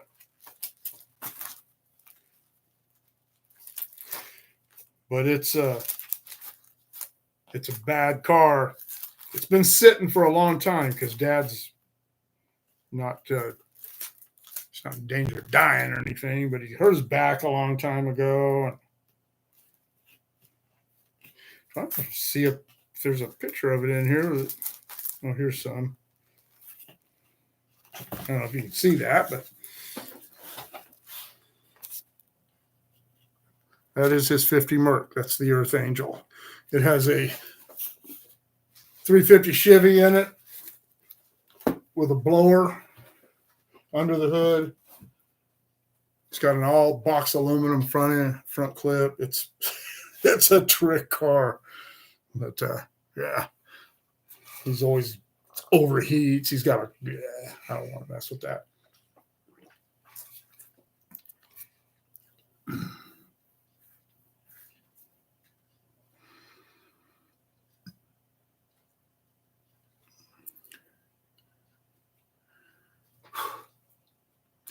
Yeah, Brian, I read something about wasn't that still a working railroad when that bridge washed out? But I remember reading about that somewhere. Sespe Creek. Yeah, I remember before I worked for the railroad, I worked for a company called Bruce's Transport Service. That's where I learned how to drive trucks. And I used to have to drive there. They had a office in Bakersfield I worked out of, and then their headquarters was in Ventura, out on 33 by La Cañada Road. And I used to have to go down there pretty regularly. And I remember going down 126 when it was a 2-lane road, and trains still ran on it. You'd see them out there, and I remember seeing the trains, and they'd have flashing yellow light on it. I don't know if they all did, but I remember all that, driving through them orchards, all right next to the road. And when I was still racing motocross, they had a track at Piru, and we used to race there every once. Didn't race there a lot, but race there, and it was beautiful up on the side of a hill above the orchards. Really cool.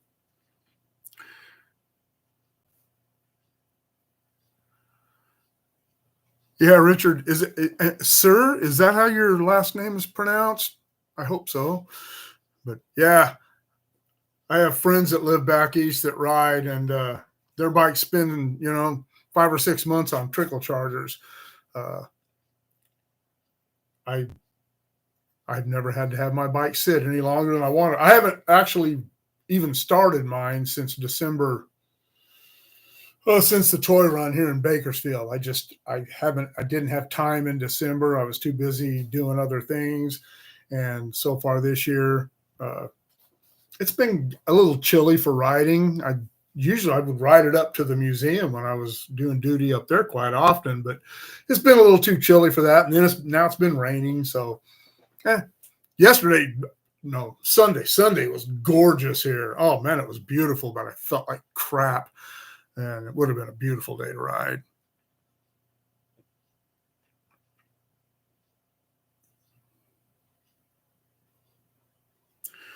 Charles Woods, how many rail yards are in the Los Angeles area?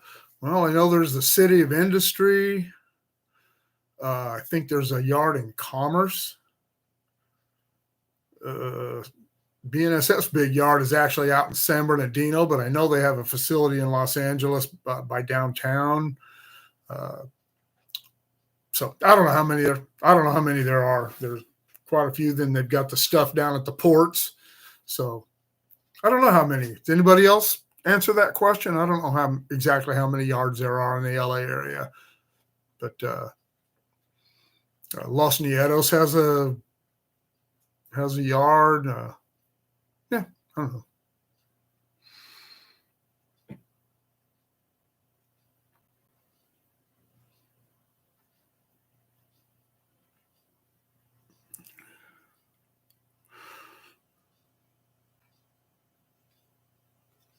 What's a nice picture? Did I miss something?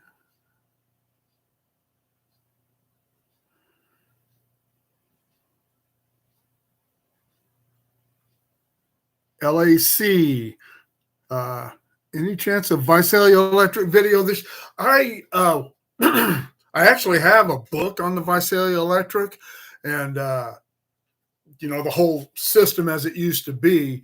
And I know most of it's been built on, but I would like to do a history of the Visalia Electric, and there's not much of it left.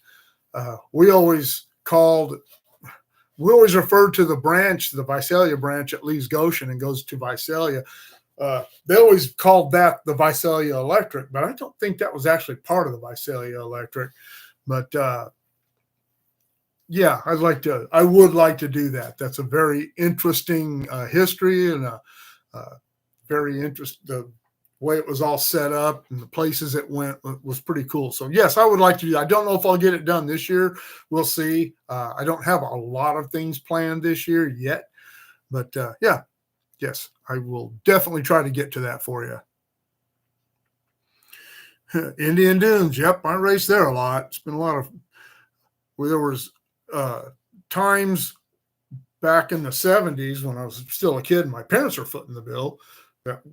The Dunes would race on, I was back in the old American Motocross Enterprises days, AME. The Dunes would race on Friday night, and Sprockets would race on Saturday night, and they'd race at Edwards Air Force Base on Sunday. We did that 2 or 3 different times. And then sometimes it would be Antelope Valley Fairgrounds on Friday night and Sprockets on Saturday night. But my parents would never go back out to Edwards. Usually if we raced Friday and Saturday, we didn't race Sunday, or if we raced Friday or so. We generally didn't race 3 times in a weekend, but sometimes we did.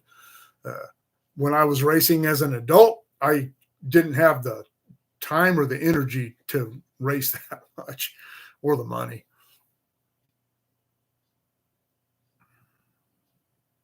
Thank you, Timothy. Have a blessed day as well. Appreciate it. Richard Sear. Okay. Thank you.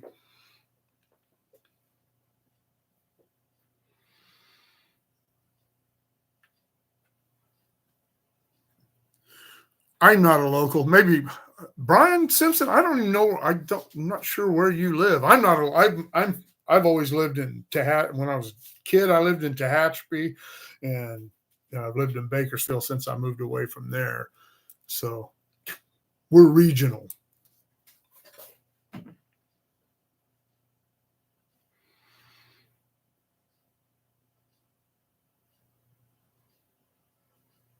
CSX Ranger. Hello. CSX Ranger from Portland, Tennessee. I have family in Portland.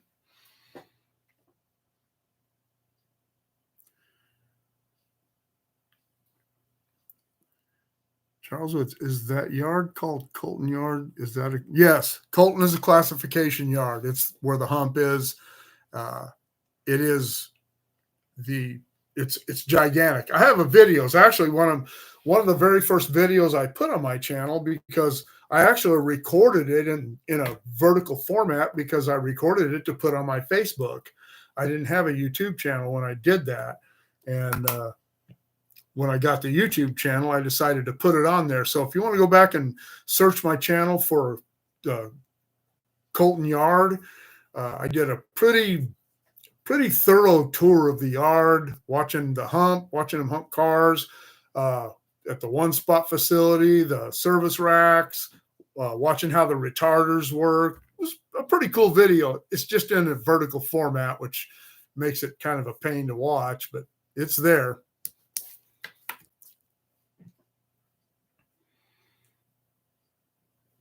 See you later, Latrell. Thanks for joining us.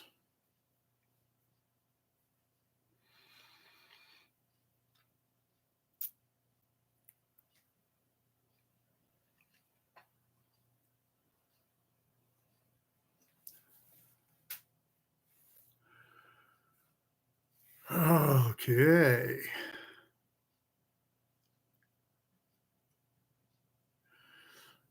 Yeah, Charles, it's a pretty cool video. I wish I'd have shot it in the other format, but I didn't know that back then. It's like the video. I did a tour of the Kingsburg Depot Museum up in Kingsburg, California, and I did it for my Facebook, and it's in the wrong format. And then I actually shot the Oil City branch video for my YouTube channel, but I shot it in the wrong format. That was I guess that would have been the very first video I actually shot for YouTube, and I didn't even understand that you had to shoot it in the other format until I started watching it. It was like, yeah, this ain't the right thing to do. But I've learned since then. I still don't get really heavy into editing. I just try to put things together and make it look decent. I don't do any effects. My editing program is inexpensive, and I just do what I can with it. I wish I had a couple of other features, but I'm used to using this, and nobody complains. Thank you, Latrell. I'm glad you enjoy the channel.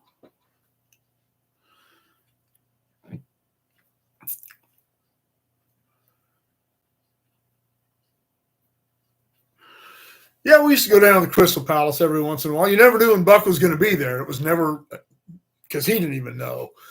Sometimes he'd show up, sometimes he wouldn't. You just go down there to eat dinner, and he'd get up there and start playing. Buck Owens was a very cool dude. He did a lot of stuff for the community of Bakersfield. A lot of people talk about, Merle Haggard and Bakersfield and all that, but Haggard never did anything for the community, and he got out of here and never looked back. I don't have a problem with that, but Buck Owens was a part of Bakersfield, not just part of its history or its music. He was a part of Bakersfield. A lot of people don't realize that Buck Owens is the reason that the group Korn, the thrash metal group or whatever, I'm not a Korn fan, but I don't like that kind of music, but he's the reason that's where they got their start. They got their start through Buck Owens. He saw something in them and put them in the studio there in his studio there on North Chester and got them going.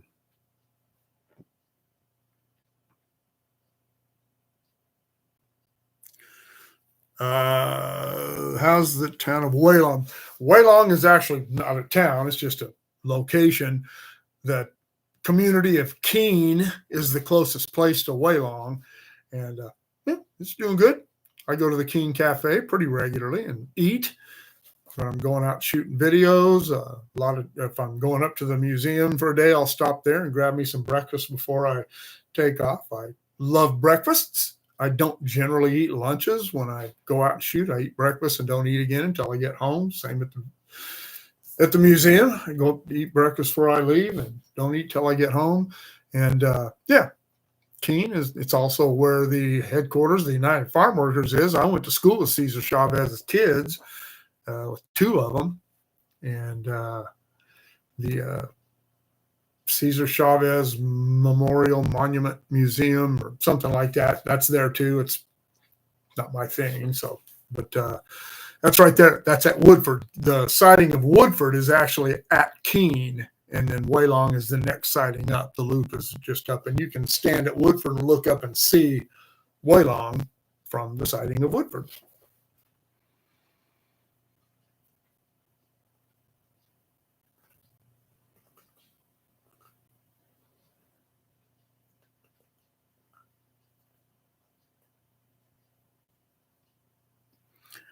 Yeah, my family's name is Harbin that lives back there. And then, well, my Uncle Al Roberts, my aunt's passed away. But yeah, my cousin was a songwriter and wrote country songs and had a couple of big hits back there. And they were from Bakersfield, but they moved back to Portland in like 1989 or something like that.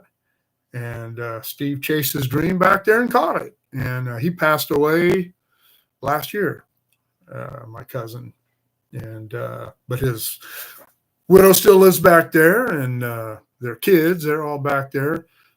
Brian, he does he had real estate, used cars, and all kinds of stuff back there.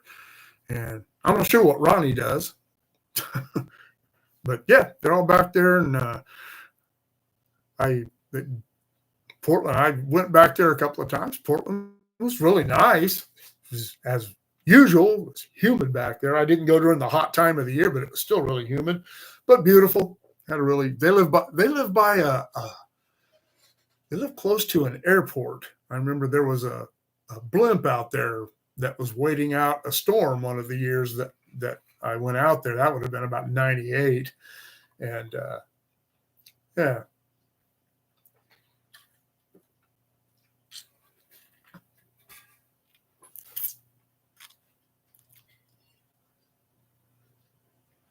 A hee-haw outro? What do you mean?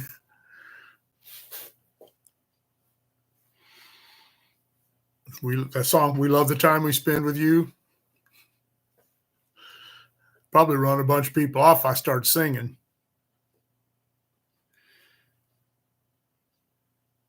No, Charles Woods, I have never been in the Feather River Canyon. That is one of my bucket list video places.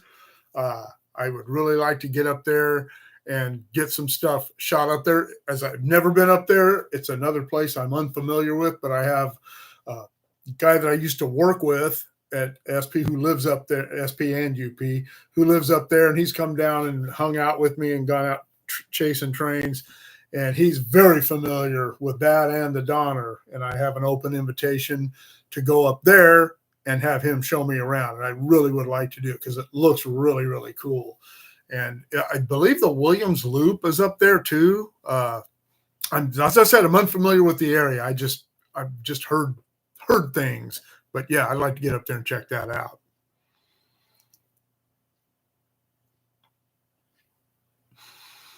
Jim? Hey, Jim, how you doing? What do I think of the Class 1 railroads now that I'm retired? Same thing I thought of when I was working. I have no axes to grind with the railroads. They were good places to work. They provided my family well. They provided me a good pension. I was treated well. I never felt like they were being unfair to me. We didn't work the same way that the operating department works. Nobody ever cared when we took our vacations as long as they didn't conflict with somebody else's. And the way I did my vacations, at the end, they wanted your vacation schedule put in before the end of the year. So I just put mine in, and they didn't care if you changed it. And especially towards the end, I had enough seniority that if I wanted that week, if it conflicted with somebody else's, I usually had the seniority to keep mine. If I wanted it, I generally didn't care. I would just tell the other guy, take your vacation. I don't care. I'll take mine later. The train guys obviously couldn't do that. They didn't have that kind of flexibility. But no, the railroads, they're doing what they can to stay competitive in the market, just like the aviation industry, the oil industry, the movie industry now. These people are having to make changes and do things to keep up. And, some people don't like it, but it's the way things are. It is the way it is in the economy we live in and the world we live in today. So, I always tell people that these railroads aren't in business to break even. And if you don't like the way you're treated, if you don't like the railroad, I hear these people at work, and I used to tell them while I was working, people would bitch about the jobs and say, quit. Go find something you want to do. If this isn't what you like, go find something you want to do, and then you'll be happier. But if you're going to be unhappy and stay here, don't complain to me anymore, because I like my job. I love being a signalman. I absolutely loved it. I didn't always agree with the way the railroad did things, but I didn't get paid to agree with the way they did things. I got paid to do what I was told to do, and I did it. So yeah, they're just big giant industries like everybody else, trying to make some money. That's what they're there for. Andrew Johnston from Liverpool in the UK. Hey, welcome. Thank you. My family and I are well. Thank you. A couple of us just getting over colds here at the house, but colds are nothing.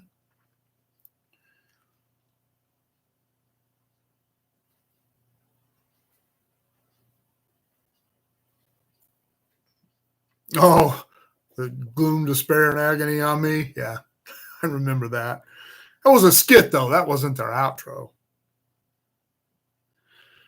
They're the old. That's where Chavez's place is. The old tuberculosis sanatorium. That place always creeped me out. Even, Chavez has lived there ever since I can remember. I think he bought the place in the '60s or something like that. Or he didn't buy it. There was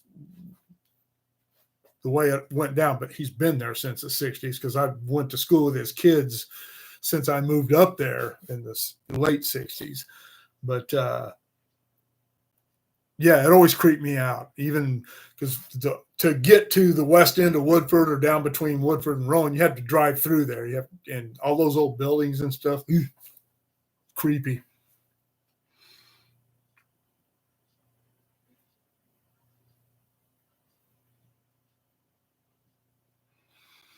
Yeah, you're not going to shoot any videos in there. Those people are anal about letting people. They even when we would drive through there was always somebody staring you down. I still go down in there today and shoot videos occasionally. It's not a very interesting spot, so I don't go down there much unless something's going on. But yeah, they keep a really close eye on people, and it's unlikely that they would give you permission to do something like that. But I don't know. I'm not a paranormal person. I don't believe in any of that stuff. I just believe they're a bunch of creepy old buildings. I'm more concerned about them being infested with wasps and spiders than anything else.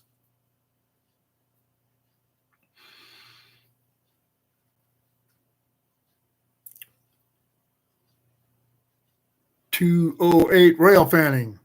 Hey.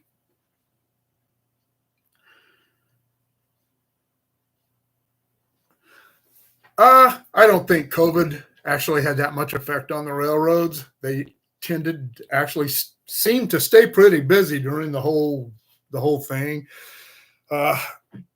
The supply chain thing slowed down just because it was so stacked up. But anything that got slowed down when things started opening up again, I do remember I don't know, a lot of you know that I got really sick with COVID, and by the time I was able to go out and start shooting videos and stuff again, the railroad was just kicking ass. It was so busy coming over the Tehachapi. There were just trains nose to tail for quite some time. So whatever they lost during the craziness, they gained back after it.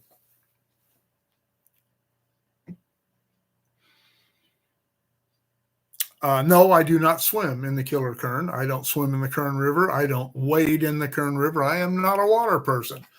I'm not. It's still a thing to go float down the river, but the last time I did that was in 1981, and the river was high, and I got me and my first wife, we were just dating at the time. It pushed us under a tree, and I didn't think we were going to get out of it. And luckily, it was a dry old tree, and the branches just started breaking. But that was the last time I got in the Kern River. There's a place called Yokit's Park here, southwest of the downtown area, where when I used to go down there with my girls, my two younger daughters, and they were little, and you could walk all the way across it and not get your shorts wet. But the Kern ain't my thing. I'm like Merle. I'll never swim the Kern River again. I might get killed on Taft Highway, but I'll never swim the Kern River again.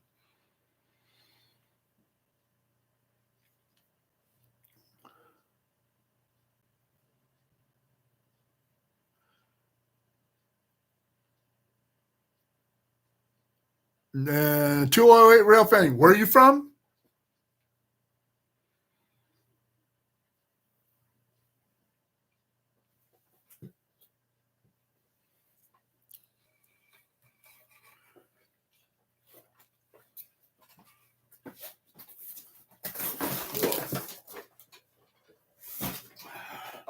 Almost dropped Roger's locomotive.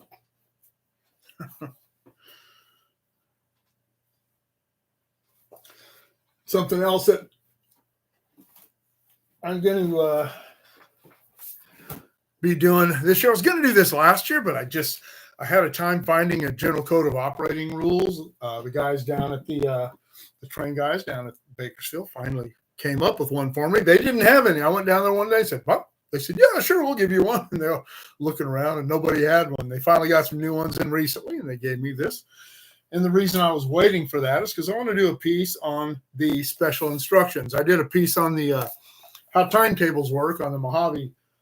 I use the Mojave sub timetable for that, and the Metrolink timetable. I also have the Roseville area timetable. I tried to get one from the SEMA sub, but my buddy didn't have one. I don't know if he has one now or not, but I'm gonna see if I can come up with one of those. just in case I ever need to go out there or ever do go out. And I will. I would like to go out there because there are some really cool places out there. Kelso is a neat place, but out there along the where they have all the trees between Kearns and Kelso, which Kearns is to west of Kelso, is pretty cool. There's a place called Joshua where it goes up through the Joshua Tree Forests, and that's pretty cool. But yeah, get out there sometime, do something like that. But anyway, yeah, I'd like to do the special system instructions. It's got a ton of stuff in it. That might end up being I don't know how much people enjoy technical stuff. The one I did on the timetable didn't do as well as I thought it would. I thought it would interest more people, but I don't know if it wasn't interesting or if I wasn't interesting. But anyway, that's something else. That's something else I've got planned to do sometime. Jeff McKinley used to work at Safe Trans in Ontario. Boy, did a lot of stuff with them. For those you know, Safe Trans was a company that made signal equipment, crossing equipment. The business that I did personally with Safe Trans was sending cards in to be repaired. And that was most of the stuff I did with them. But they make signal control equipment, crossings, all that stuff, all kinds of signal stuff.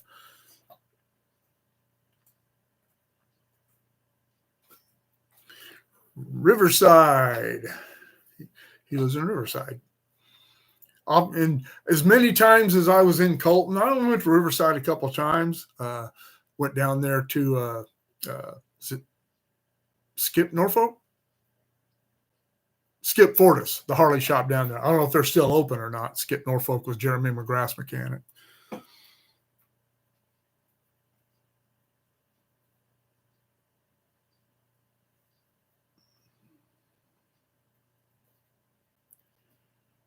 Hey, Bones. What's going on, buddy?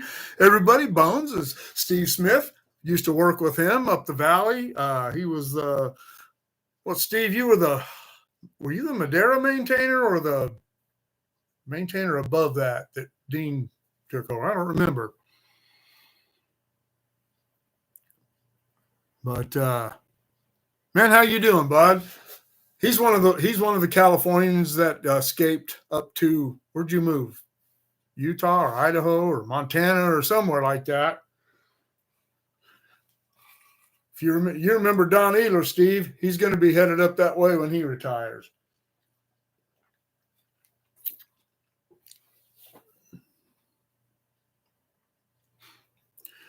Yeah, Steve was the Madera, then the Merced maintainer. I still have a picture from the day. Remember, I got stuck down there. We were at Early Mart, I think, and I got stuck, and you came in to pull me out, and then you got stuck. And remember that? That was funny. I've got a great picture of our truck sitting there buried to the frames.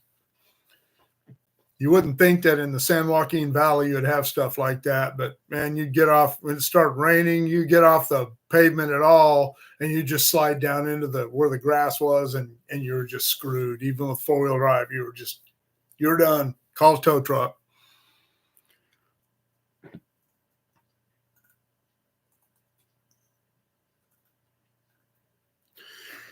The tons per operating brake. Well, that's in here. And and I'm not, as I've said, I'm not that conversant with operating stuff. I know what tons per operating brake is and dynamics and this, that, and I know how trains should and shouldn't be made up. But as far as the technical aspect of it, that's something I'll have to study in this before I make any videos about it. And I talked about the General Code of Operating Rules, and the reason is that in the special system instructions, it refers back to the G Corps quite a bit.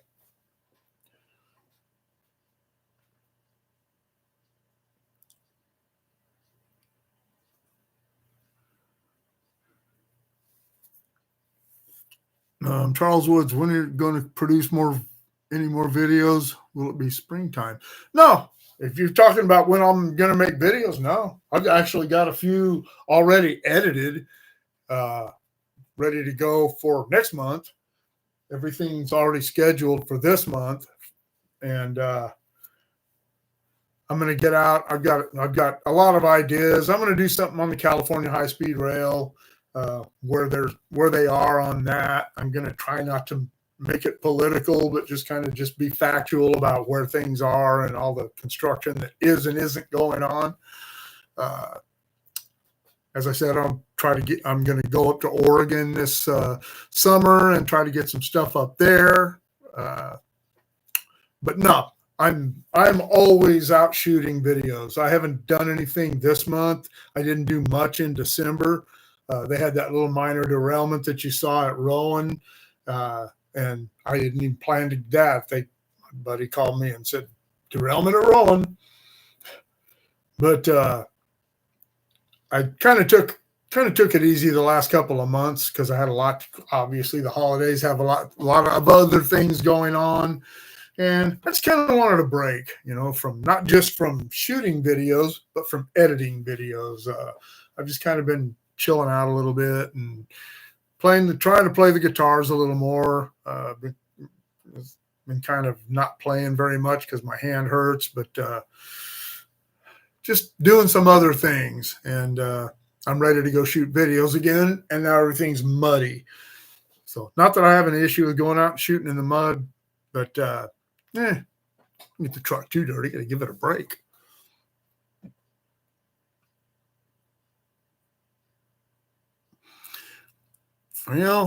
Jeff, Safe Train, you probably fixed some of my cards.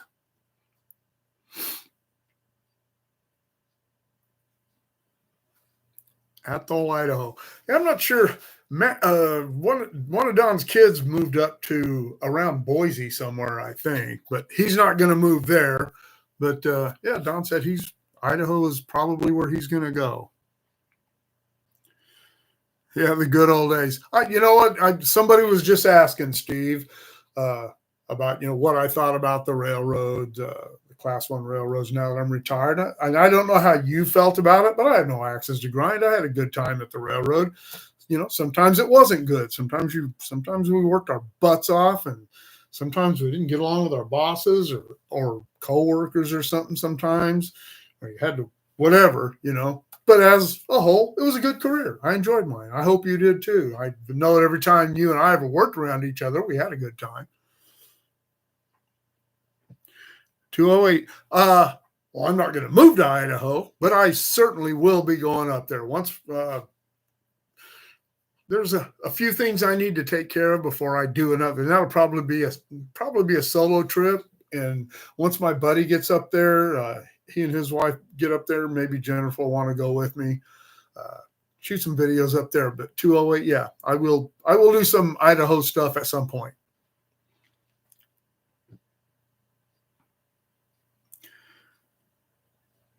Scott Stewart, I did a video. I was at Train Mountain in June of 2022, and one of my lifelong friends, we call each other cousins, but we're not really cousins. His mom was married to one of my cousins when we were little kids. That cousin is long gone, and our families are still consider ourselves family. But he and I went up there, and his dad was actually a volunteer at Train Mountain. So we got to go up there after it closed and take a personal tour with a few other people. And we were probably 2 hours that we cruised around. That place is amazing. For those of you who've never been there, Train Mountain in Chiloquin, Oregon, they have 22 or 26 miles of main line and like 11 miles of storage and work tracks. It's a boom. I think it's a 7-inch gauge or something like that. Oh God, that place was so cool.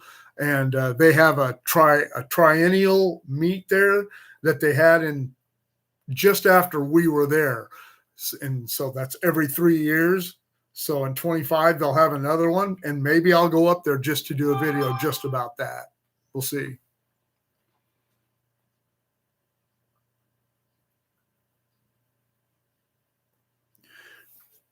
Yeah, Bones, you might want to be a little careful about putting that. Somebody will come steal it, hit you on your head with a stick, steal it from you.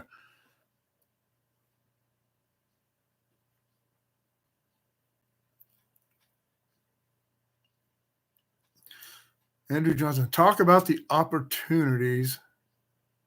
Is there any news on the simulation machine video?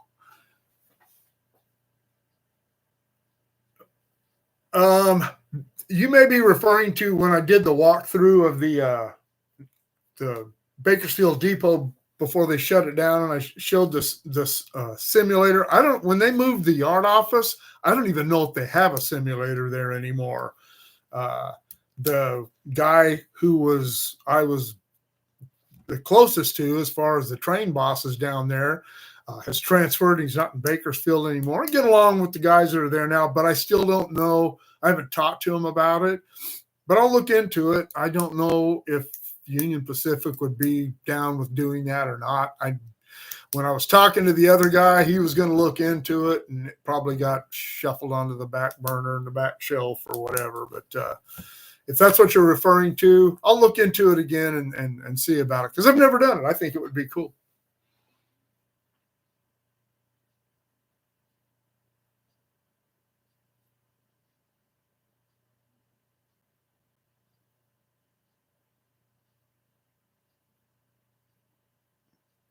Seven and a half inch. Yeah.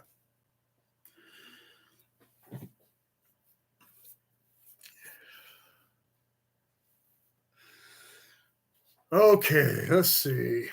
Well, I need to go take care of some other stuff and get off of here. But thank everybody. I'd like to thank everybody who showed up.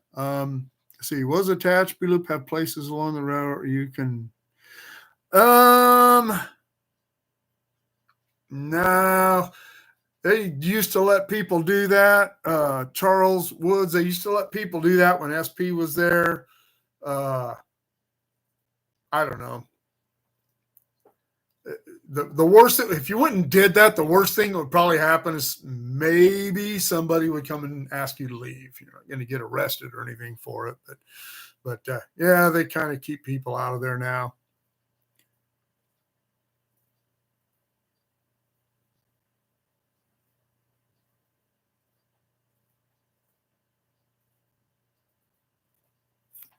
CSX Ranger. Yeah, keep making those videos. Keep making them. When I started making them, I had no idea what I was doing. I was always kind of embarrassed to talk around with there were other people around. Now I just walk up to them and say, "Hey, what's your name? What are you doing here?" Bones, awesome to hear from you again, my friend. I'm glad you're doing well, and always enjoyed working with you. I always enjoyed working with you. Always look forward to it. But anyhow, yeah. Thank you, Jabberwocky. Yeah, I should do stuff like this more often, off the cuff stuff, rather than trying to schedule them. It's not a bad idea. All right, everybody, I got to go. Great talking to you. Thanks for showing up. Thanks for engaging me, and always appreciate all of your input and all of your questions and all of your comments. And I certainly appreciate you watching the channel, checking things out, and helping support. All right, take it easy, and we will see you next time. See ya.